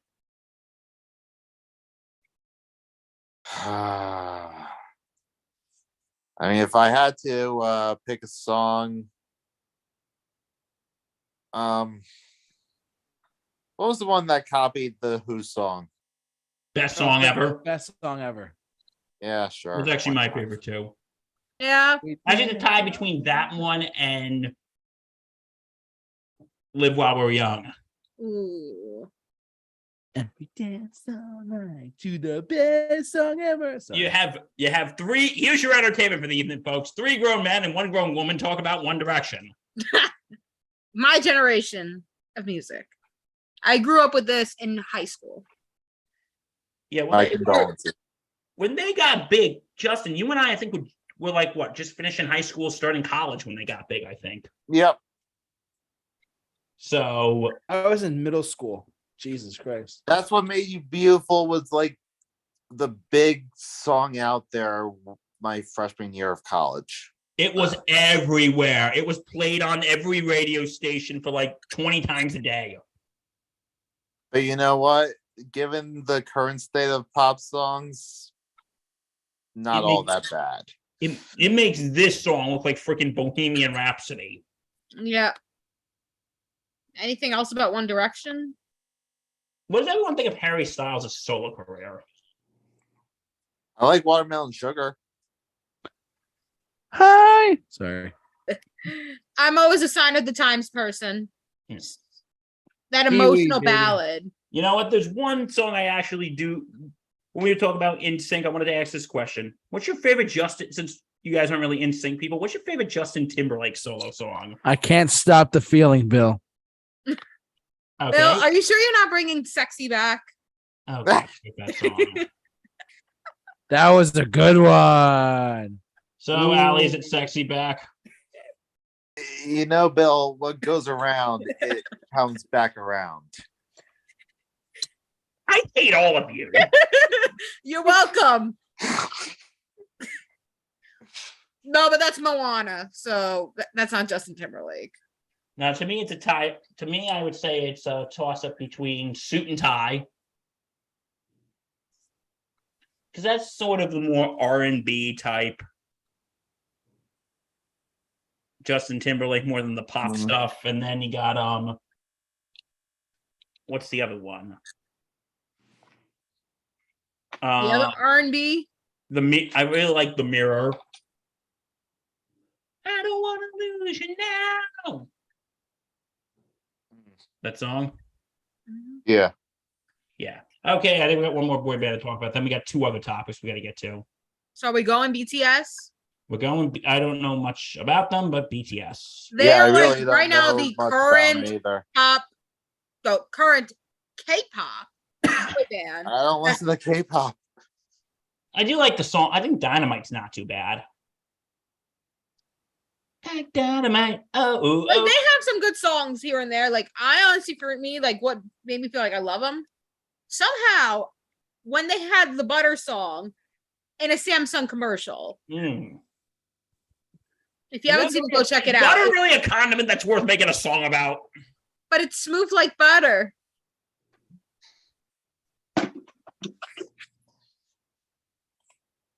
I really have no much to contribute to on this. You guys? Yeah, I really don't either. Yeah, me Not really neither. a lot. I mean, I know Okay, like so if they you had were to to rank take boy bands, how would you guys do Please, it? BTS Army, do not come after us. I know. I mean, I know Wow, one just- thing. Hold on. What? Is I think BTS had to serve time, are serving time now, currently in South Korea. Oh no. Serving time for what? Military. Ah,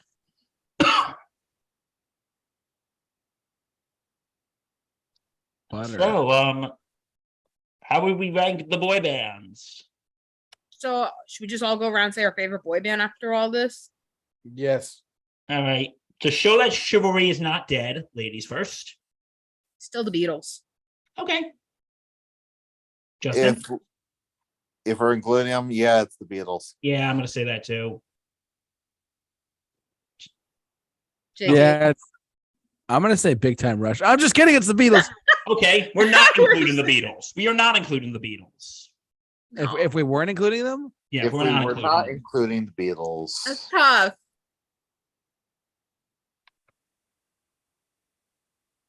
is it still my turn? Yes. Oh, okay.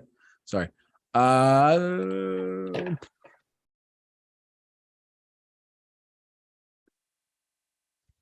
One Direction. Okay. Allie? boys, Going Backstreet Boys. Ooh. Justin?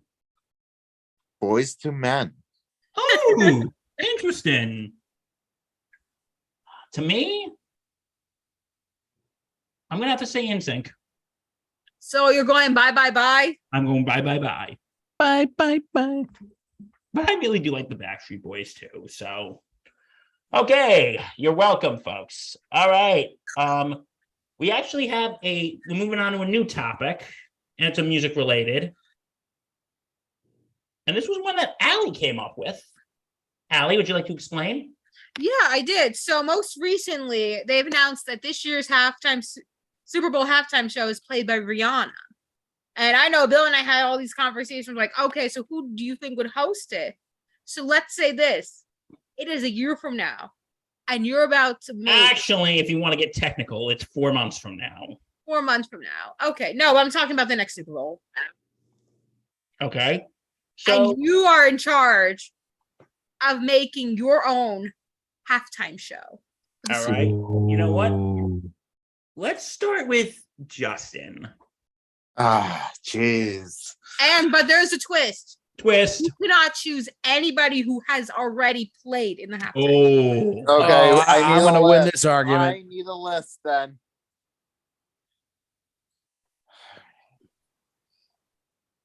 More on 5. You might want to put up Wikipedia, JT. Yeah, I got it. that's more of a Wikipedia thing than Scroll up. I missed it. There we go. Okay, let's see here. So that means, and they also have to be alive. Right. Yeah, because Uh, if you're dead, you really can't come because you're dead. And if it's a band, majority have to be living. So I said, right. so no New Kids on the Block. Wait, Damn they're it. dead? Yeah, Oh, they no. were on there. Okay. No Boys Boys to to Men. Men. No Gloria Estefan. No Stevie Wonder. No Queen Latifah, No Phil Collins. Christina Aguilera. Enrique, Aerosmith and NSYNC are out. NSYNC, U2, Shania Twain, no doubt. Jessica Simpson, Janet Jackson, P. Diddy, Nelly, Kid Rock, Justin Timberlake again. Because remember, we're gonna have you naked Paul by the end of McCartney, the Rolling song. Stones, Springsteen. Prince, Tom Petty. Now JT will go Springsteen. cry in the corner because we mentioned Springsteen. I already knew about that. I remember watching that one. Joe, Donna, Beyonce, Bruno. Katie, Coldplay, Beyonce, Bruno, Gaga, Justin Timberlake, Maroon 5. Room 5. Thank goodness no Travis Scott. Shakira, Jennifer Lopez, Bad Bunny, Weekend,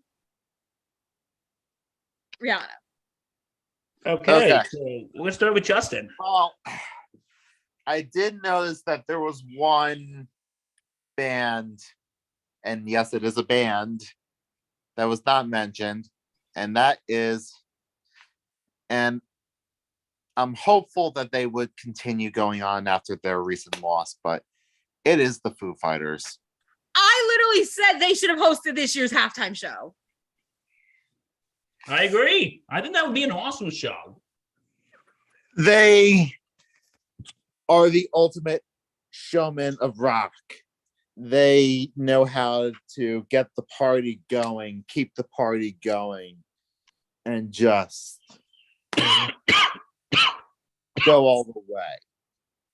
I think that'd be an awesome halftime show. What do you guys think? Yes. It would be comparable to that amazing Who halftime show. Mm. You know, they would create this medley of what's essentially their greatest hits. And yeah, it won't be the same without Taylor, but You do it for Taylor. you do it for Taylor. You do it in his honor. You do it in his name. In his honor, just saying. 2005 album, Best of You. Sorry, I had to. Okay. I just think that show would be awesome. And Justin, I'm going to add a little caveat to this one, Allie, if you don't mind. Go for it. Right. You pick the set list. Oh, that's going to be tough. Okay. Oh, easy peasy for me, baby. I'm going to go for. You need Monkey Wrench in there. Okay. My Hero. Okay. That could be a nice tribute to Taylor. Yeah. Never Surrender. I mean Pretender. Sorry. You're What good. about Times Like These? I don't know that one. It's times like these you learn to live again. Oh, that song. You know what? Yeah, put that in there. Everlong. I think that would be the closer. I think there should be one Nirvana song in there. Yeah. Uh, But would Bill. it be Smells Like Teen Spirit or no? No, not Smells Like Teen Spirit.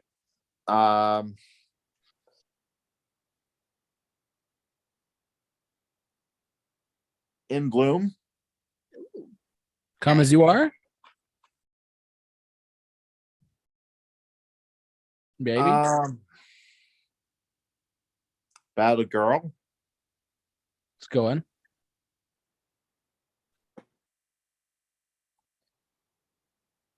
I Not just bad. feel like there should be one in there, you know? And maybe like the other guy from Nirvana Nirvana. comes. Chris Novoselic. Yeah.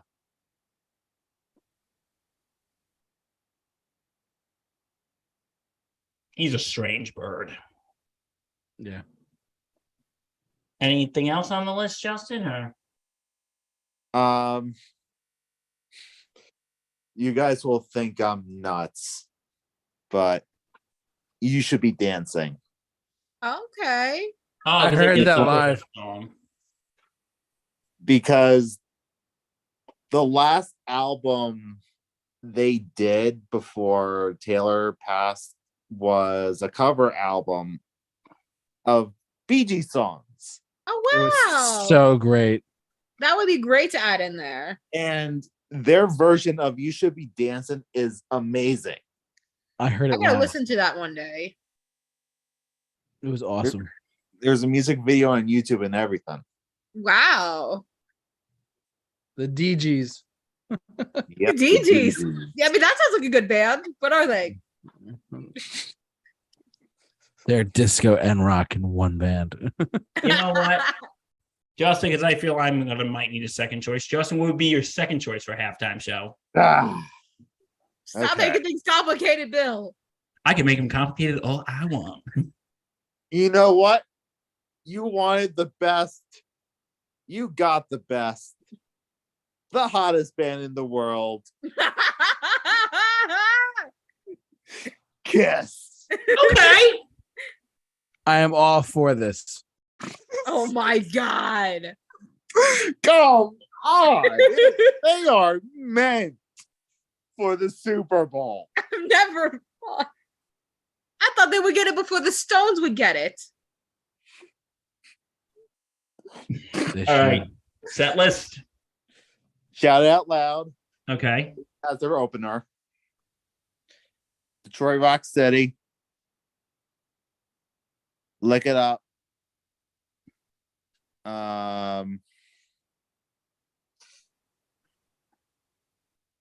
You need to do the Black Diamond song so Gene Simmons can do the blood thing. That's right.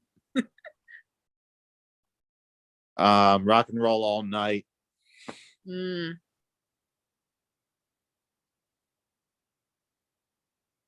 And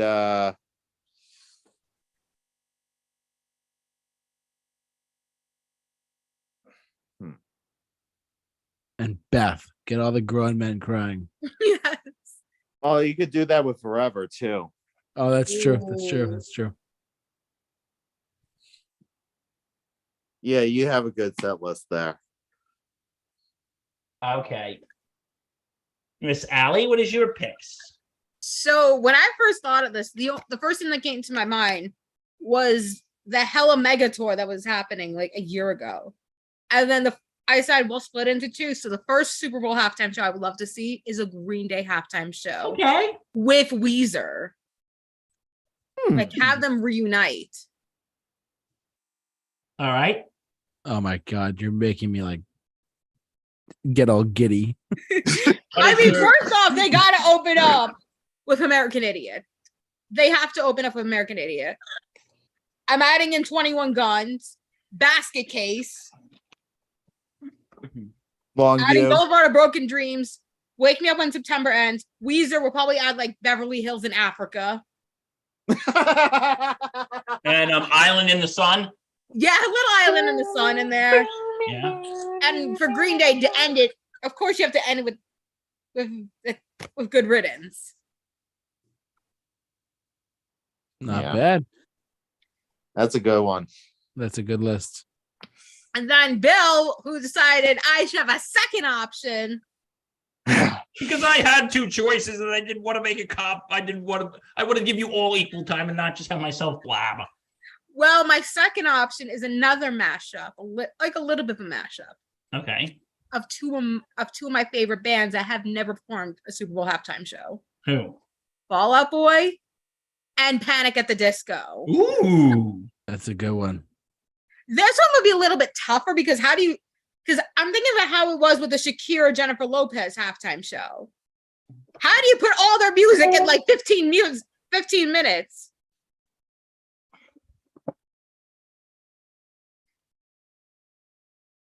But I feel like definitely for the Fall Out Boy side, we have to have My Songs Know What You Did in the Dark. We got to have Dance Dance. We got to have Centuries. I'm going to say Uma Thurman. I'll probably be like 6 and 6 in some ways. Honestly, it's going to be a lot of them. Panic, Victorious, Death of a Bachelor. Oh my God, I'm having a blackout for a second. Sins Not Tragedies. Thank you. You know what would be a good one for Fall Out Boy to end with? What? Sugar We're Going Down. Oh, that would be amazing. And to You actually also have see, high hopes for yes, Panic. but thank you guys. Like, I don't know what happened. I just blanked. I'm gonna add another one that people might not like. I love Last of the Real Ones from Fall Out Boy, so I'm like, I would love to hear that one in there. All right. All right, JT, over to you, my friend. Well, I have 3. Oh. I came prepared. Mm-hmm. First things first. And I am surprised that even when the time when The Who and Tom Petty and the Stones were performing, I'm really surprised they didn't get Metallica. Oh, I was thinking about Metallica. And you have to factor in a couple things. You guys were listening off like probably 5 or 6 songs each, like for a couple of them. I mean, remember they have 12 minutes to perform, so they will probably. I mean, realistically, in a dream scenario, we could probably get like 4 songs in there. You know what I mean? Right. For me personally, given that a lot of their songs are really long as it is, I would say you open up your set list for Metallica. Personally, you open up with oh God, what is it called? I'm forgetting the name of it. Never heard of that song. No, yeah, right. You open up with For Whom the Bell Tolls. Mm. Okay, that's the first one. Second one is Sad But True. Nothing Else Matters. Enter Sandman. There, you're done. That's a good set list. That's pretty good. That's pretty good. And Metallica would, if you're listening to us, talk to the NFL, and we'd love to have you. All right, my other one. Bring the kids. Yeah, bring the kids. Have the explosions go off. Have all the adults headbanging. Why not? Yeah. My second one, and me and my lovely missus just saw them, but Red Hot Chili Peppers. Ooh, Okay. well, technically they were in the Super Bowl halftime show. Oh, we'll allow it. Well, but they only played one song, so I guess We'll allow it. All right. Well, I mean, technically they were before the actual performance, though. No, I'm talking about like you know how like Coldplay headlined or like right. like the Rolling Stones. I'm talking about like they headlined the halftime show. I would flip out. Here's what you do. You have as great as the song as it is, you don't play Under the Bridge because that's like kind of like a slow ballad kind of thing. What you because we just saw them live, you open up with Can't Stop, Ooh. Can't Stop, Addicted to the Shindig, right? Then you go into Give It Away from Blood Sugar Sex Magic. Give it away. And I got to tell you, when we saw them live, the crowd was going ballistic during that song. So why not have an entire stadium people doing that? That's me.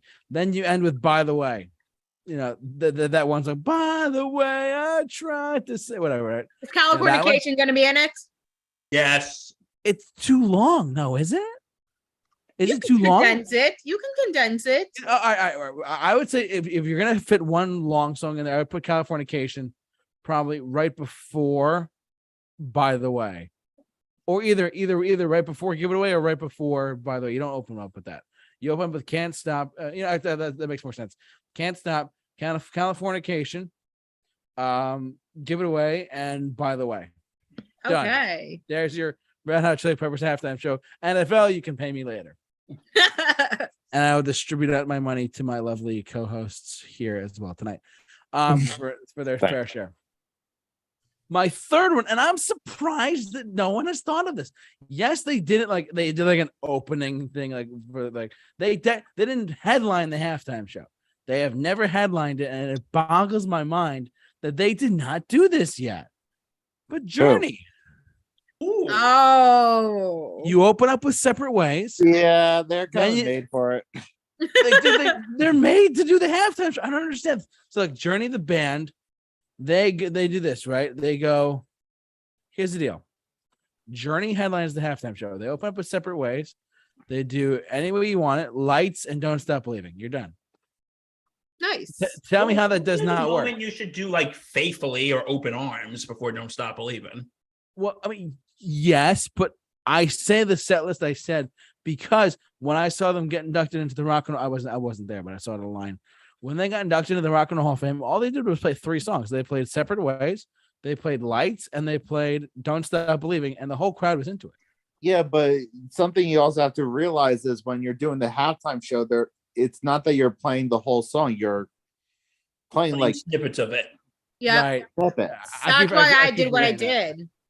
I keep forgetting that they could easily shorten like a couple of songs or extend a couple, or whatever, So, but I mean, can you imagine the halftime show like with them playing Lights and all 50,000 people have their phones out like that? That'd be so cool. That would be pretty cool. Yes. And then with Don't Stop Believing, and it's like, and then as Bill would say, dun dun dun dun dun, and then they all go crazy. I think that would be a great halftime show. I Wow. would love to see that. I mean, that'd be a really. I mean, I'm surprised I haven't contacted them yet. I mean, to headline. NFL, get on it. Yeah, I'll be honest, we all had good picks. So now there's one person who hasn't said anything. Where is he?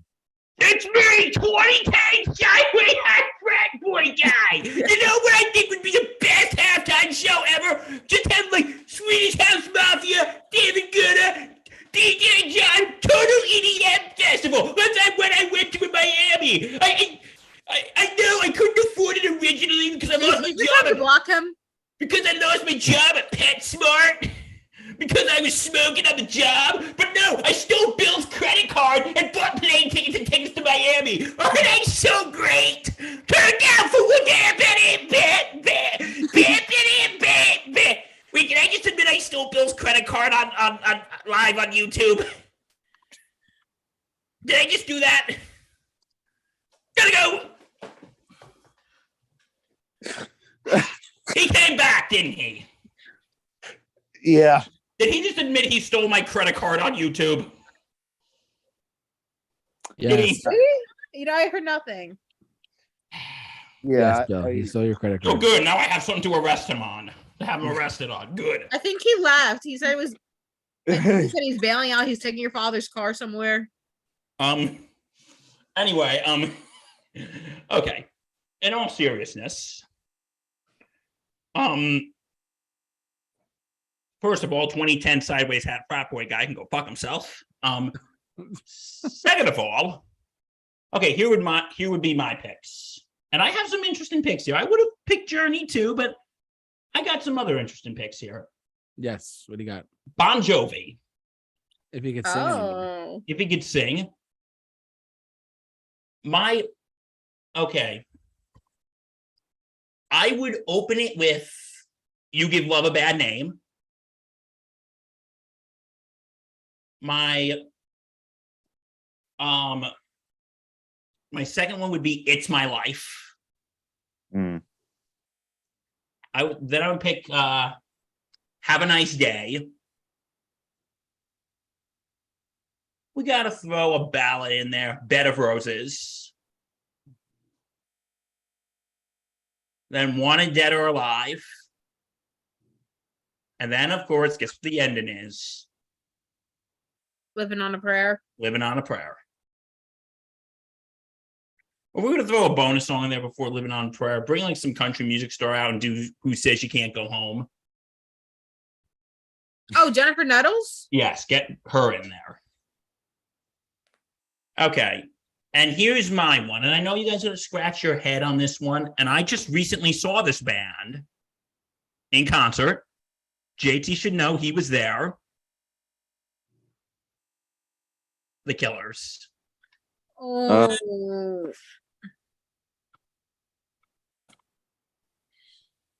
What would you guys say to that halftime show? I'd be down. All right. Here's what the set list would be. Open up with Human. Actually, no. Open up with Somebody Told Me. Then Human. Then When You Were Young. Read My Mind. And guess what you got to close with? Mr. Brightside. You got to close with Mr. Brightside. Mm-hmm. You know, out of my cage and I'm doing just sorry. You know, who'd make a good featured artist for Killers though. Who? Use. Okay. Yes. That'd be interesting. Some uprising. I can see that, Justin. And give it a little more of a techie flair to it, because you go to one of their concerts, you're in for a visual marvel. That would be a good one. But you think they're really good? Justin, we're right in the NFL.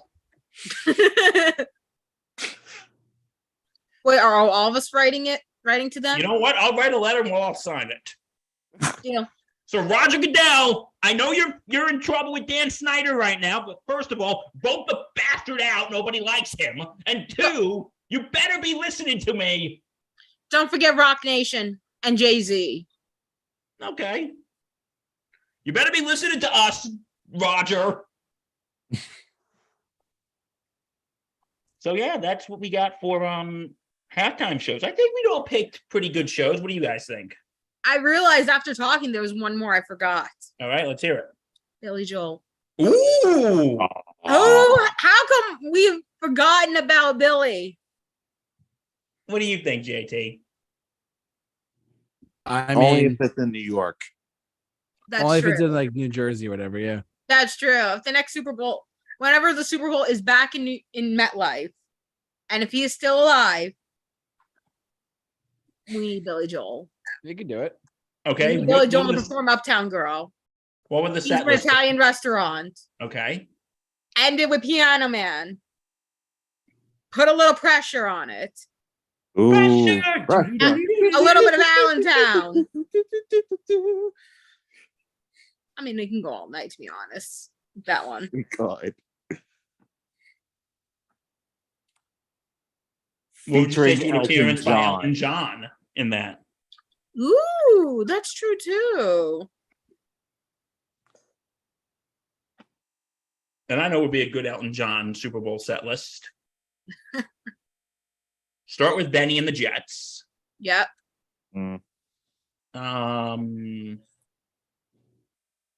We adding I'm Still Standing? Oh, of course, we got to do that. Yeah.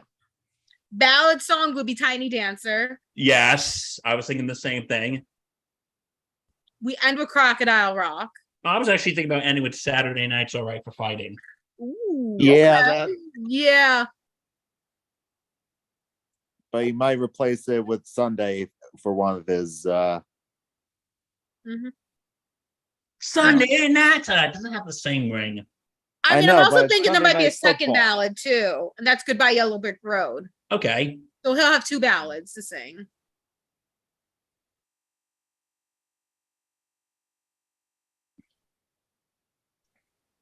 All right. So, anyone else got any Super Bowl halftime things or? I'm good. I'm done. Okay. Good. Well, now we got one more thing for you guys. We wanted to do this for a while, right, JT? Yes, sir.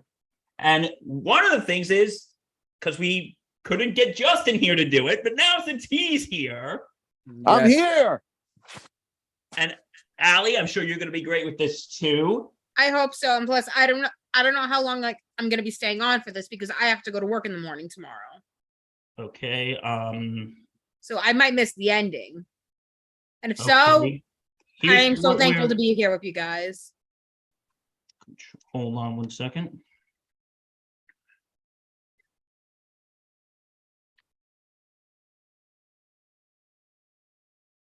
Okay. Here's what here's my little project that I've been working on for a while. Okay. Yes, be very afraid. How afraid? Okay. Okay, we are going to be doing, everyone knows Rotten Tomatoes, right? Yes. Yes, Yep. sir. And we all know that they can't always, that they're not always right. You have a whiteboard on. I know, I'm fixing it right now. Fixed it. Phil, are you drawing? What? We discussed this. Okay. EDM. Sideways hat, frat boy. Mhm. Next time, just put a marshmallow over your head. Put a bag over your head full of marshmallows. Okay, so here's the thing that we are doing. We are going to, each one of us is going to name a franchise. We're going to see how Rotten Tomatoes ranks them. And then we're going to do our own ranking. Okay. All right. Who should go first? I guess I'll go. Using my cosmic otherworldly powers. Eeny, meeny, miny, mo. Catch a tiger by the toe. If he hollers, let him go. My mother said to pick the very best. Just pick one. somebody. And you are it, Allie. Didn't I just say I volunteered as tribute a long time ago? Okay. I'm gonna say some of the other ones for you guys, but I'm actually gonna go with the Pixar series. Okay. Oh, boy. Because Pixar has really good movies. Yes. Are we getting hot takes tonight? I think we are getting hot takes. Okay. Give me 1 second, folks. It's been 1 second. Give me a little bit, please. Huh. Okay, I don't know if it's gonna help. Okay. Sort by release date or let's go oldest. Okay. Since there's so many of them, we're gonna breeze through this. Number one, okay. Do we have to rank every single one? How about the top 10? Okay. Okay, should we combine Well- audience and Change it up. Instead of doing sort by release date oldest, sort Rate by by tomato meter. tomato meter? Good. Okay. So we got number one is Toy Story 2 at 100% tomato, 87 Do you audience. think 100% is warranted on this one? No, first off, if it's 100%, then it has to be the perfect movie. 100 Toy Story 100% I don't even tomato, think Toy Story is a perfect movie. 92% audience. I be honest, the audience ratings are more accurate. On these, I agree. Okay, you know what we're Toy gonna do? Story. Okay, should we do audience instead?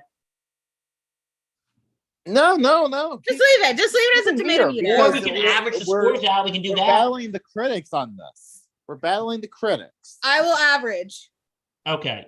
I have a phone here, people. Okay. We Toy have Story. technology, people. Toy Story 100% tomato, not 87%.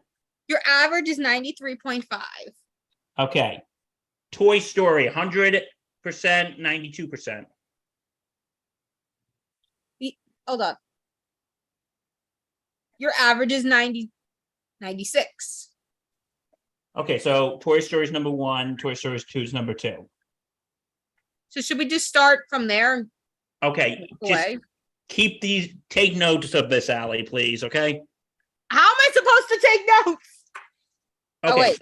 Number one. Hold on. This requires a lot of work, Bill. Okay, you know what? Let's No. just go off on what the list is. We're just going off what the list says. Hold on. I'm writing it down.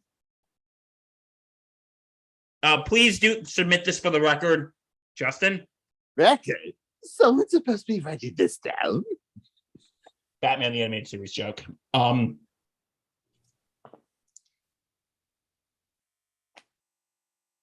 Okay, can we just go by what we got here? Do you think that'll make our lives easier?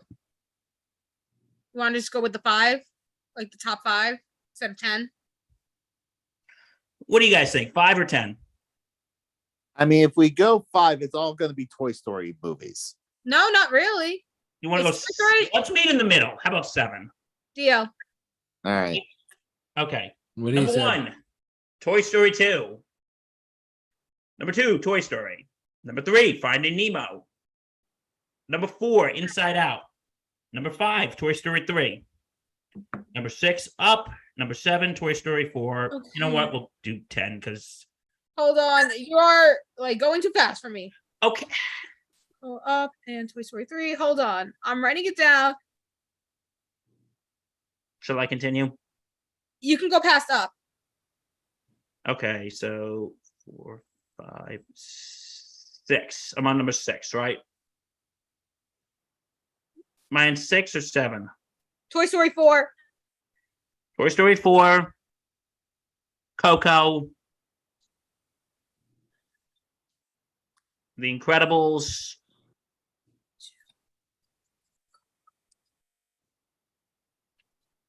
Ratatouille. And Monsters, Inc.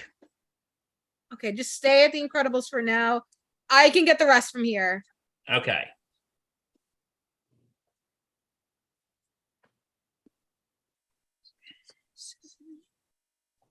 So, full disclosure, I have not seen Coco.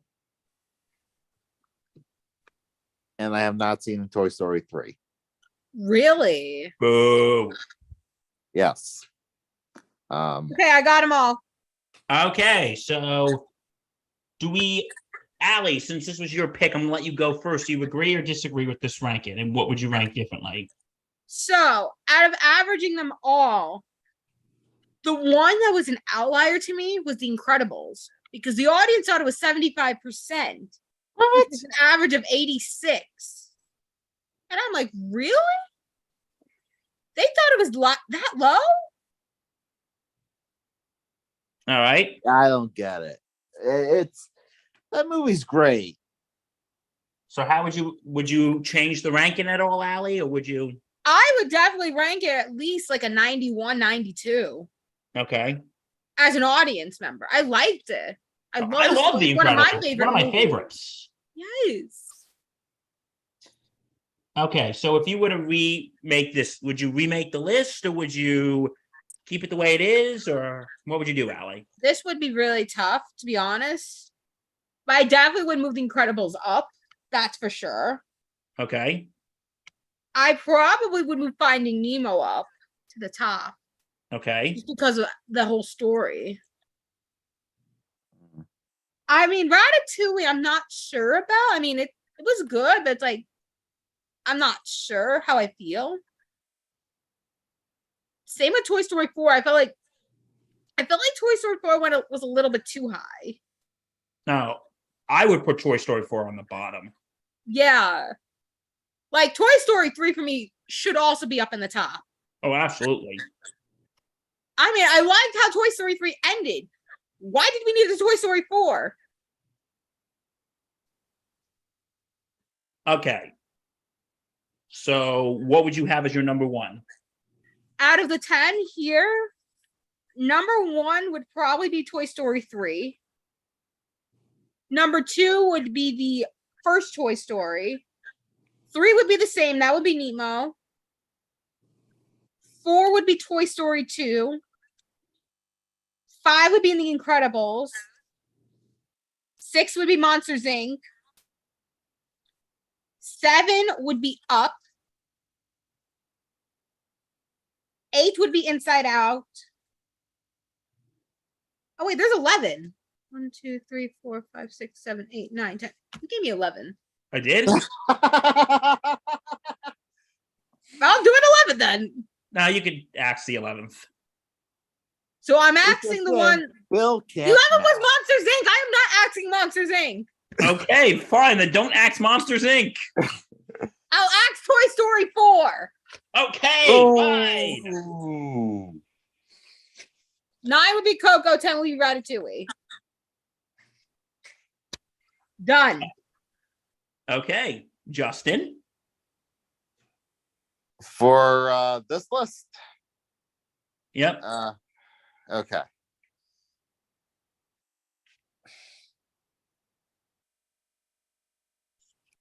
As I said, I have not seen Toy Story 3 and I have not seen Coco. So I can really only rank 9 of these. That's fine. Okay.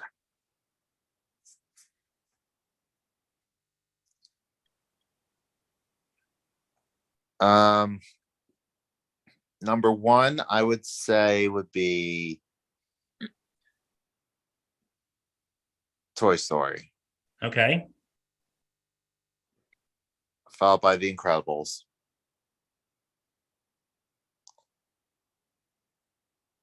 Followed by Ratatouille.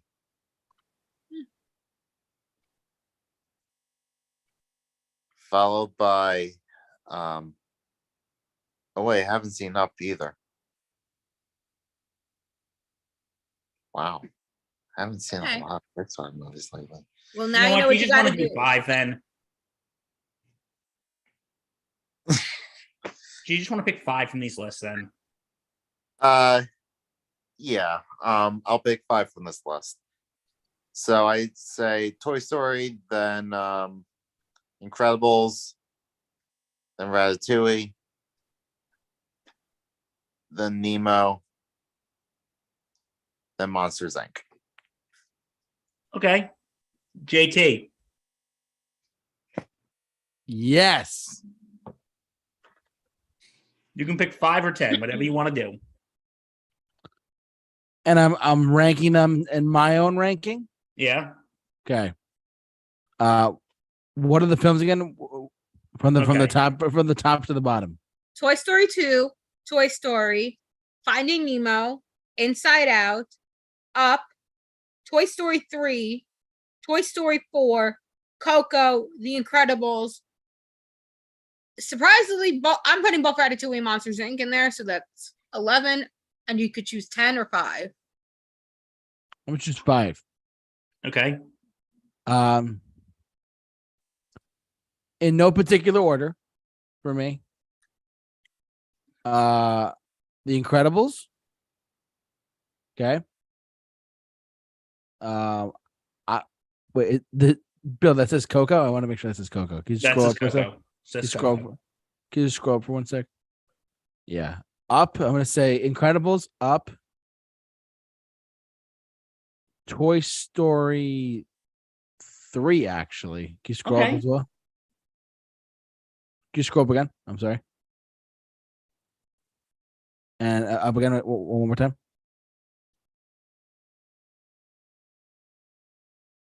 And Inside Out. Mm. Okay. That's my 5. It is my turn. Yes. Are you doing 5 or 10? I don't know. Let's see what mood I'm in. My number 1 is Toy Story 3.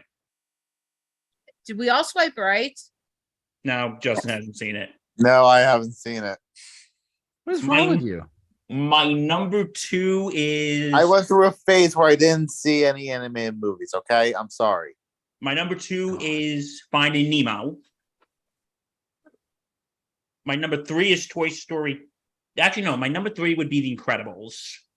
Mm. Okay. My number 4 would be Toy Story 2. Okay. My number 5 would be Inside Out. And I'll just do 6. And my number 6 is Coco. It was a tough between Inside Out and Coco because I really liked Coco too. Wow. All right, that's Pixar. All right, what's the next franchise? Let's go to Justin. Okay.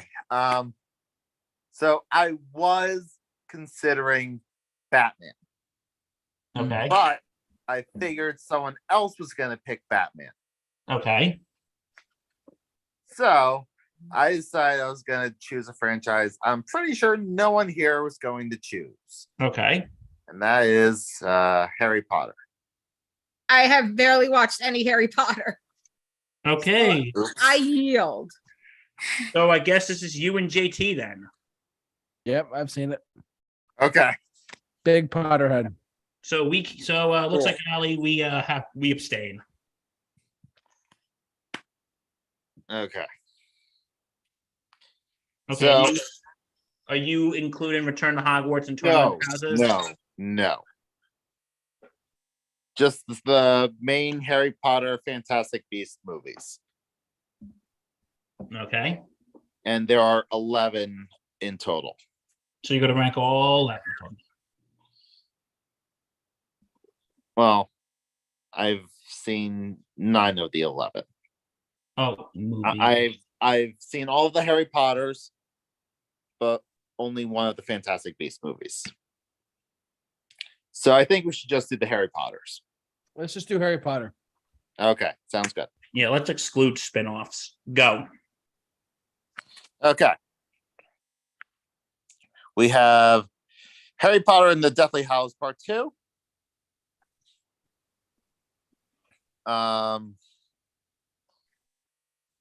Let's see here. Hold on. I know what to... Wait, why isn't it doing the... Go to franchise. Okay, franchise. Click on it.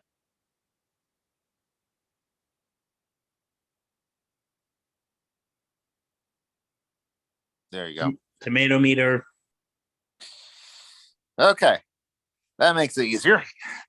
Harry Potter and the Deathly Hallows Part 2. Followed by Harry Potter and the Prisoner of Azkaban. Scroll down. Followed by Harry Potter and the Goblet of Fire. Really? Okay. Followed by Harry Potter and the Half-Blood Prince. Followed by Harry Potter and the Chamber of Secrets. Followed by Harry Potter and the Sorcerer's Stone. Followed by Harry Potter and the Order of the Phoenix. And followed by Harry Potter and Deathly Hallows Part 1. Interesting. All right. That's the lowest rated Harry Potter movie. All right. Justin, how would you rank these suckers? Well, I don't think the Deathly Hallows Part 1 is the worst of them. No, Okay. it's not. Nor do I think Half-Blood Prince was all that great. So I think those two should be switched. Um,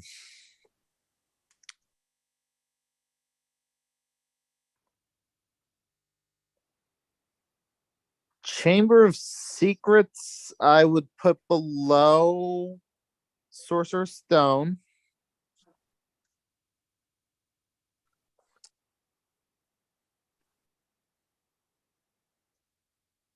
Goblet of Fire.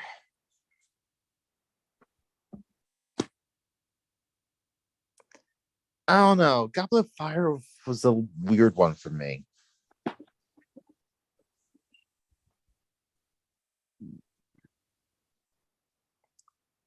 You know, I will put Order of Phoenix above Goblet of Fire. Mm-hmm. But I am moving Prisoner of Azkaban from number 2 to number 1. That is the best Harry Potter movie. Okay. Are you good? Are you good? Do you yield? I yield. JT? My turn. Yes. All right. So here's how I personally rank them. And I was just taking note as well. So from best to worst, I would say Deathly Hallows Part 2, number 1, best as far as the best one. Okay. Yeah. It's still my number 2. It's still a really good one. Yeah, I mean, Deathly Hallows Part 2. It's the ending. It's the ending of the story, which and it was told in such an epic tale. So Deathly Hallows Part 2. I'm actually gonna go Order of the Phoenix. Personally, I'm gonna go Deathly Hallows Part 1. I'm gonna go Half-Blood Prince after that. Really? Yeah. Interesting. And then I'm gonna do Prisoner of Azkaban, Goblet of Fire, Sorcerer's Stone, and Chamber of Secrets. Is it 7, right? Yep. Okay, yeah, that's my rating. That's my ranking, excuse me. Okay. Okay, so Prisoner of Azkaban's serving your back half. Yeah, I mean, it's the only reason why I put it that low was because it's always on. This just isn't like a nitpick part of it. It's always on TV, Mhm. and I always catch that one, and I always catch Deathly Hallows Part 1 all the time. Anytime I turn on TV, turn on my cable subscription. It those ones, does seem kind of funny that those that just specific ones are happens on all the time. I'm like, you all the gotta be time. kidding me. At like the perfect hour.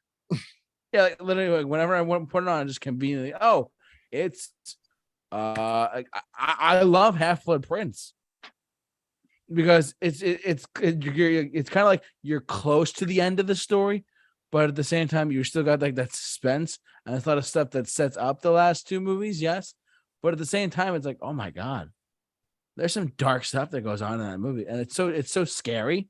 I saw the movie in theaters too. I was like, oh my god, what's happening? I remember clear as day when the trailer came out for it. I'm like, oh my god, this looks incredible. I was so happy. Yeah. I just felt there was a lot of awkward moments in that movie. Which one, Half-Blood Prince? Yeah. Well, I mean, the stuff with the Horcruxes and stuff like that, that's one thing. But the stuff with the actual, like the actual Hogwarts stuff, that's a little bit, I see your point there. Not to mention Dan Radcliffe's acting his drunkenness was noticeable. His what? I'm sorry? Drunkenness. Oh, yeah. Okay. Anyways, but yeah. All right. JT, what's your franchise you're picking? All right, I'm gonna make this short and sweet. We're gonna pick Superman. Okay. Okay. Can't help you guys again. Sorry, Allie. It's okay. Talking specifically the first 4 from, well, if you want to include Superman Returns, it's another story. But the Superman franchise, particularly for the first 4 films, and I'm gonna throw Superman Returns in the mix. What do they have on here, bud? I can't really contribute to this conversation, unfortunately. It's okay. I've only seen a few of them. I guess you could just mention which one was your favorite. I have the list ready to go because I've seen those movies tons and tons and tons and tons and tons of times. I'm not including Batman versus Superman, and I'm not including like. I'll include Man of Steel though. You know what I mean? God, where's the franchise button? Oh, hold on. No, I got it. Just give me a second. Just give me a sec. Okay, go. All right. Top tier, Superman the movie, 1978. Mhm. Yeah. 100%. 100%. Yes. Superman 2, Okay. a very, very, very strong follow-up. I mean, our first live action Zod, whatever you want to call it. That's me. I would say that my third one would have to be Superman 4 I'm just kidding. No, it's not Superman 4. That would be a waste of time and effort to even acknowledge the presence of that movie. But anyways, Superman the movie, Superman 2, Superman. I'm gonna put Man of Steel. I feel pretty damn. I know Bill's gonna disagree with me on that, but like Man of Steel for me, We have to do a Man of was- Steel commentary soon, don't we? We really should. You're gonna sit here and gush about it and say how great it is, and I'm gonna sit there and go wrong. I'm gonna prove you wrong, Bill. No, but seriously though, so Superman the movie, Superman 2, Man of Steel. I'm gonna throw Superman Returns at the underneath there. I mean, it was a good movie, but it was not a great comic book movie. With the one with Brandon Routh as Superman with his red tights again. Yep. That's one of the pros of Man of Steel is that they got rid of the red undies. Just saying, Bill. And then I'm gonna say Superman 3. I'm not including Batman vs Superman because that's a whole different thing on its own. I will say I'm gonna say Superman 3 and then Superman 4, The Quest for Peace. JT, I need to tell you something. Did I forget one? What did I miss? No, What? we swiped right. No way. Yep, that's mine. Let's go. Or just swipe right on. On the rankings for Superman. Our lives are easier. Our lives are easier. That's One of actually these days, why- we got to do a mixed bag telepathy challenge. that's- Oh yes. oh, Ellie, we'll talk about that later, okay? oh my god. But yeah, that's pretty much that was a good wow. Proud of myself there. But yeah, Superman. Of what I've seen, I haven't seen 2, 3, or 4. I would probably rank, from what I hear, actually I did see 4. I would put 4 on the bottom. Yeah, it's pretty bad. Yeah, 4's bad. It's I would put Look at because I him. heard Superman 3 is kind of bad, so I would probably put that in the second. Then I'd probably put Man of Steel above those. Okay. I've not watched Superman Returns, so I put Superman 2 and Superman 1. Awesome. Okay, Allie, you said you never seen these. I should. Okay, it's my Superman turn, commentaries coming soon. and I'm debating: should I do Batman or Spider-Man? I gave up Batman for you, Bill. You know what? Since you gave up Batman for me, I'm gonna do it. I feel so lonely because I barely know any of these movies. Allie, would you like me to do Spider-Man instead? Nah, it's okay. Besides, Oh. I'm probably gonna head out anyways. No, you know what I'll do? Because I'm feeling nice tonight. You really are. How about I do if it's okay with the two fine gentlemen here? It's okay with us. How about It's I do okay. Spider-Man really quick, since you've seen that too, Allie, and then I'll do Batman. Sound good, guys? Sounds good. I'm sorry to hog and take 2, but He's I want to hiding. make sure everybody feels included here. So It's okay. You guys Okay. can do Batman. It's fine. we're gonna start with Spidey, and then we're gonna do the Bat. Okay. Okay. Spider-Man. Okay, which franchises? Justin, which franchises? You forgot the hyphen. The hyphen. The hyphen. The Dash. Dash Man. There you go. Okay, Spider-Man. Let's More rank all franchises. 25 James Bond, guys. Oh God, we'll be here all night. Really? Kidding. There's no- Live and let die, people. Live and let die is the Spider-Man best. There's it's not here. Then don't worry about it. I mean, we can always just talk about it. Okay, no. We know all of them anyways. So Yeah. Okay. So, okay, for We'll hear your list, Bill, and we'll see if we swiped right on something. okay, Yes. I'm just trying to pull out the list here. We know Easy. most of it anyways.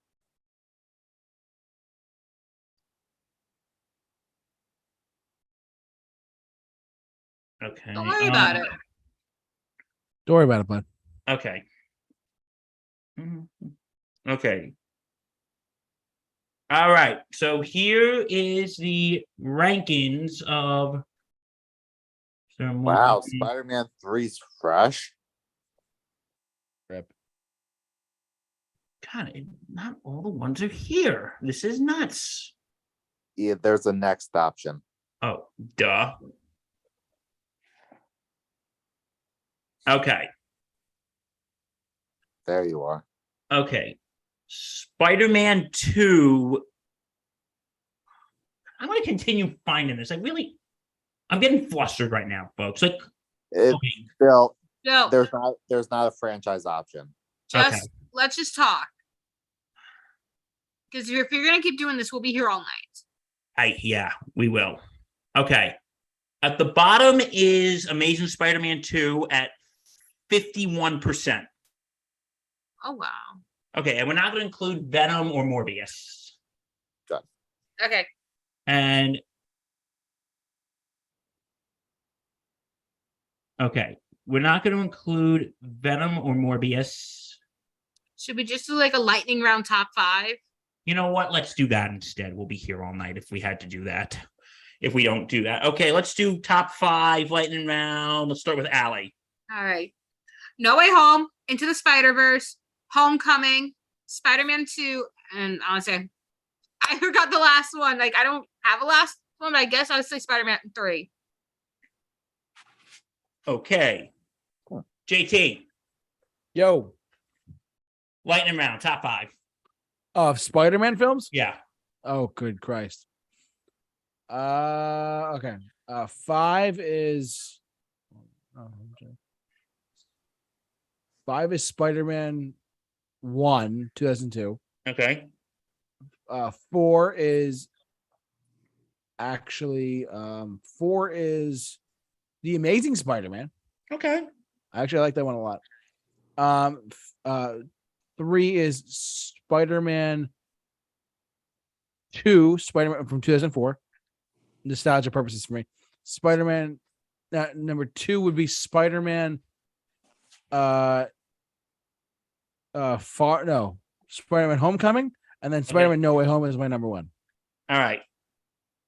Justin. All right. Number 5, Amazing Spider-Man. Number 4, Spider-Man Homecoming. Okay. Number 3, Spider-Man 2. Number 2, Spider-Man No Way Home. Number 1. Spider-Man Into the Spider-Verse. Okay, my top 5 is Spider-Man Homecoming. Okay. Spider-Man Far From Home.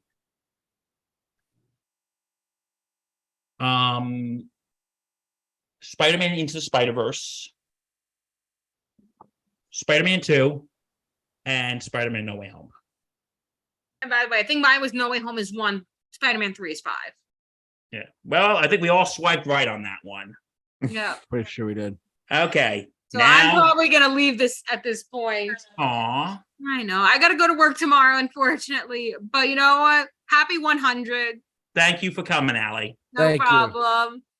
And cheers to 100 more. Cheers to 100 more. We hope you can come back Okay. for more. I will. Anytime night. you guys need me. All right. Good night. Night. All right. 6. Now it's a sausage fest. No, it's a Batman's no sausage high fest, Bill. Oh, God. Guess what it's time for? What is it time for? We're doing it. Batman. I really wanted to do this. All right. Do you want this to be the last one?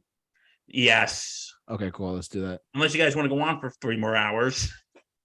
We've literally been going for about 3 hours now. Okay. So we are not going to include. Should we include Joker or?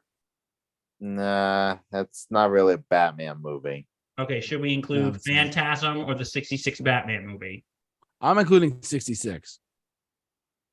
Sure, include that's me. 66 and Phantasm. Since we did, God, they have all these. These animated ones. Just Google Batman movies.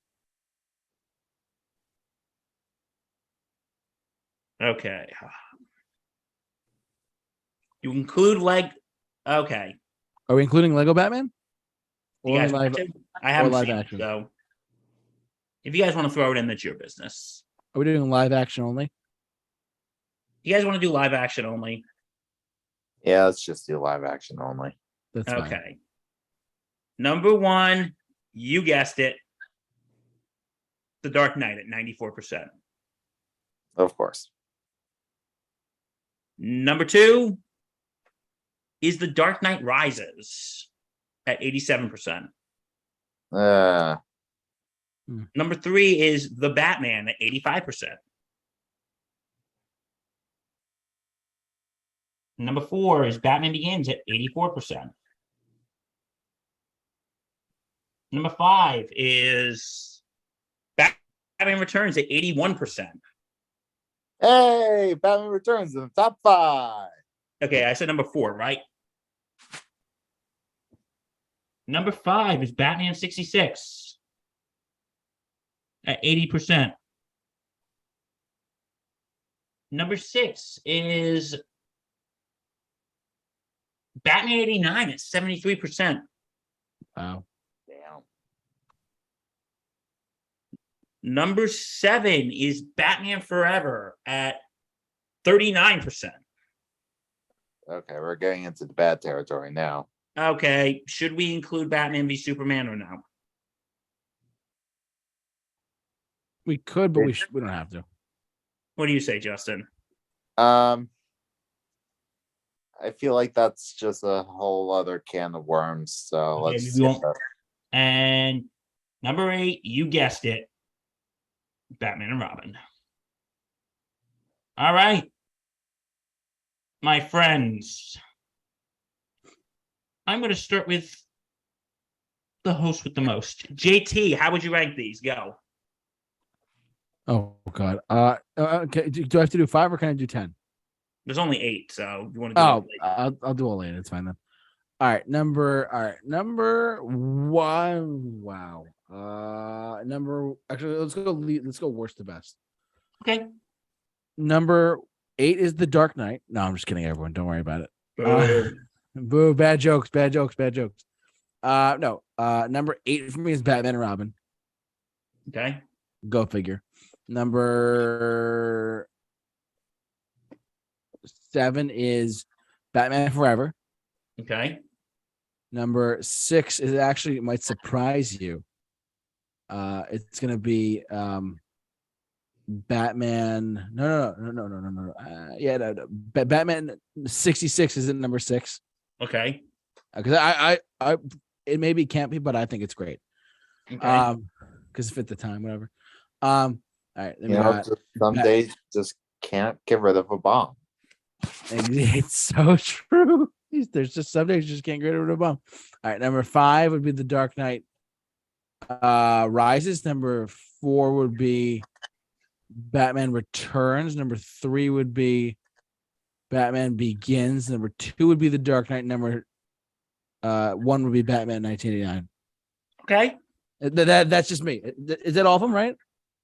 Yeah, I think that's all of them. All right, cool. Wait, you missed. Where'd you put Batman Begins? Oh, I put the number 3. I believe. Okay. I forgot. It's like 10 o'clock at night. I forgot. But 3. All right, Justin, my friend. All right. Number 8 would be Batman and Robin. Okay. Followed by Batman Forever. Followed by The Dark Knight Rises.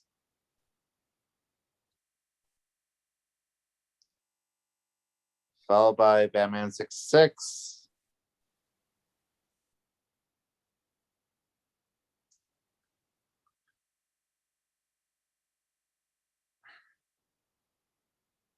Followed by Batman Begins.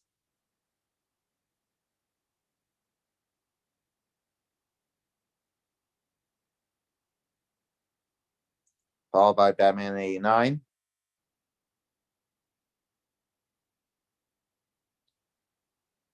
Followed by The Batman. Mm-hmm. I forgot that one. Shit.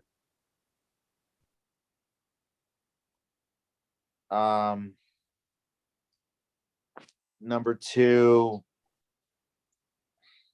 Bill, you're gonna hate me. The Okay. Dark Knight. It's your opinion, man.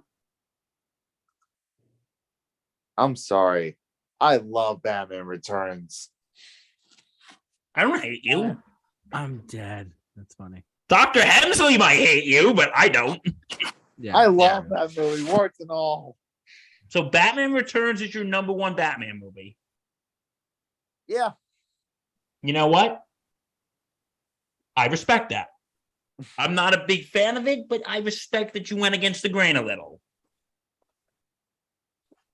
Well done. You might have to go answer to not just Matt Hemsley, JT. Dr. Matt Hemsley. You might have to answer to Dr. Matt Hemsley. But hey, it's your opinion. Okay. Are you ready for mine? Yes, go ahead. Are you sure? Okay. My number, okay. I'm going to be excluding Batman 66 because I haven't seen it in a while, so I barely remember it. So, Fine. okay. My number 7 would, of course, be guess what? Guess what we all did? Swipe right. Yeah. Batman and Robin. Is Batman and Robin. My number 6 is okay. My next one is Batman Forever. Swipe right again. What was that? We swiped And- right again. Justin, you're gonna hate me for this one. Uh-oh. Batman Returns. Yep, I saw that coming. You know what? I may need to give it another watch. I'll be honest. I need to give it another watch. Mine. It works best if you just surrender yourself to the madness. Okay, I think that's fair. My next one is The Dark Knight Rises.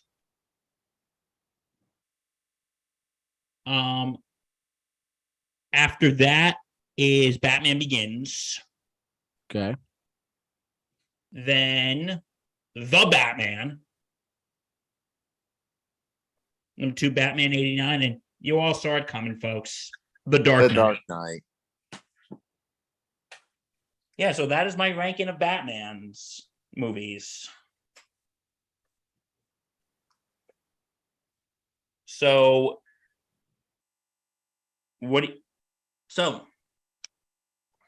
anything else, or in the words of Phil Collins, that's all? That's all. I think that's all. Okay. But that's all, folks. JT, since you gave your spiel in the beginning, I'm giving my spiel now. Please do. I just want to thank everyone for the 100, for being there for us for 100 episodes. It's been an absolute pleasure, and hopefully 100 more. And I couldn't imagine doing this with anyone else than my very dear friend, Mr. JT Mahoney. Thank you. Seriously. And I know there are times I haven't been the most that I haven't been the most easiest to work with. No, you're fine, bud. You know that. Yeah, because and a lot of people would probably like to know, how do I balance this and Sports Insanity Network? It's like, if you love what you do, you make time for both. And that's what I do because I love what I do.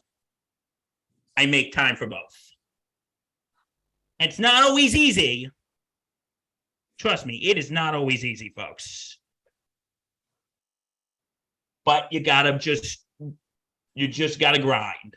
And also, I'd like to thank all our guests tonight. Justin. Thank you. Thank you for Yes. having me. Hey, and you are just like Allie and Dan. You are welcome anytime.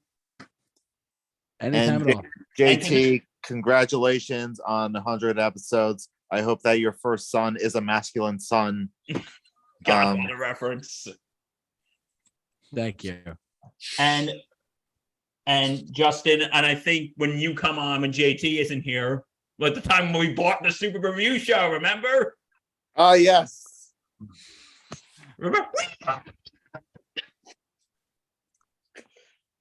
I literally watched that live, just letting you know.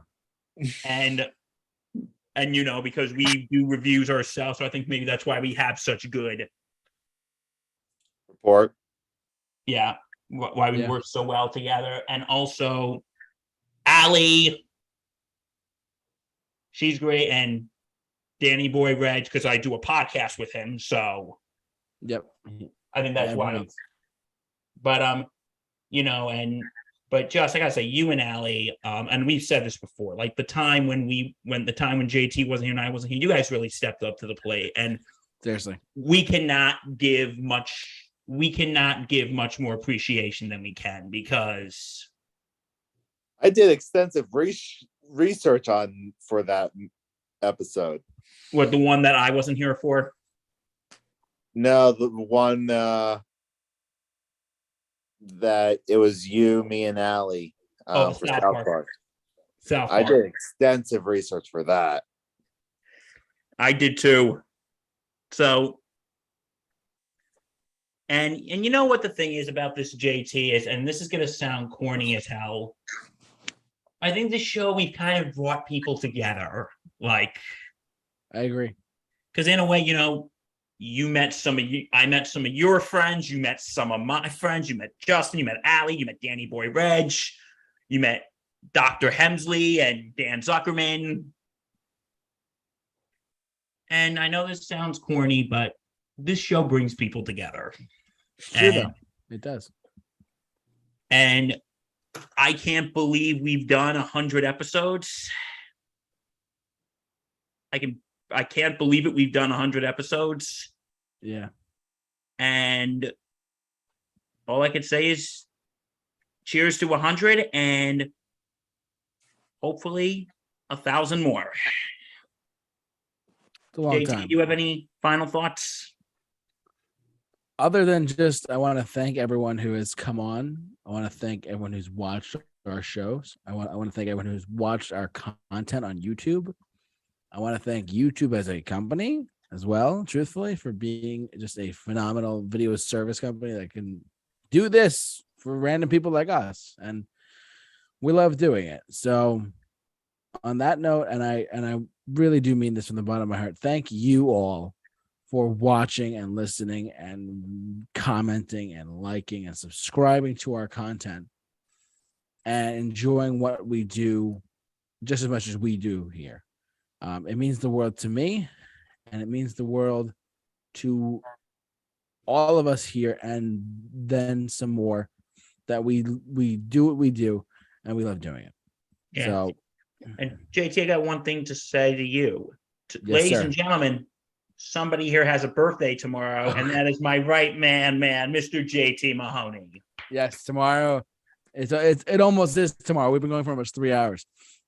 Tomorrow, October 15th, is my 24th birthday. I feel older already. It's kind of a weird thing at this point, but hey, that's how it goes. You're almost, you reach a certain point of like, it's your birthday, and we celebrated at at work today, and they got cake and stuff. It was good, but I'm celebrating tomorrow with my lovely lady, Molly. You are my everything in life, and I thank you for putting up with me. And I thank you for also dealing with my shenanigans on and off the Super Review Show as well. So she's here as well. She's right over there. So I Hi, appreciate her. Molly. Yeah, she might be asleep. Truthfully, I don't even know because it's Yeah, already like but, 10:45 at night or 10:30, whatever. But yeah, But, I just bottom line, I want to thank everyone for everything that they've done to help us out, be a part of the channel and promote anything. You guys are the best. Hey, crazy to say this, but fans we could ask for. We love what we do, and you guys and you all out there just watch our content and you support us, which is more than anything we could ask for. So thank you. Absolutely. And so, Justin, you have anything to say, or?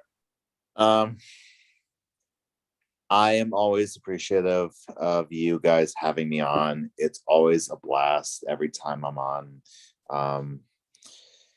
And Justin has another person here to drive me crazy with. Oh, yes, that goes without saying. But it's talking movies with you guys. It's sometimes it can just be straight up therapeutic, and I appreciate each and every time I'm on the show, and I can't wait for the next 100 episodes. Me neither. And like you said, you're always welcome back, because the irony thing is I've never really shared this with a lot of people. Justin, remember at one point you and I were going to do a movie podcast. Yes, and then I made a mistake by moving to Maryland. And we don't need to get into what happened there. Less said about that, the better. And you came back, and I'm like, well, I kind of have 2 podcasts going already, so. But we still do the reviews. We just haven't gotten them up because we're just okay.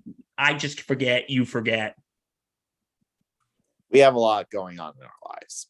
Yeah, we just have a lot going on. It's not like we hate all of our viewers on Movieholics. We just forget. A lot. It's okay.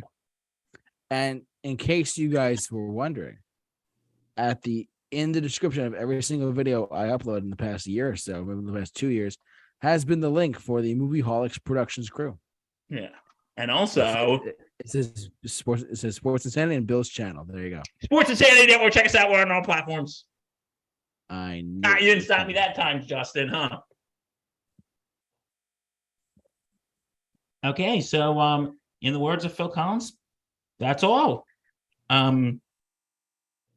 Well, happy 100th, guys. Happy triple digits. Yes. I'd like to end actually with a quote. Okay. I'd like to end with a quote that a wise man once said in 1986. He said, it was at the very end of his movie, and he was talking to the fourth wall the whole time. He said, life moves pretty fast. You don't stop and look around once in a while, you can miss it.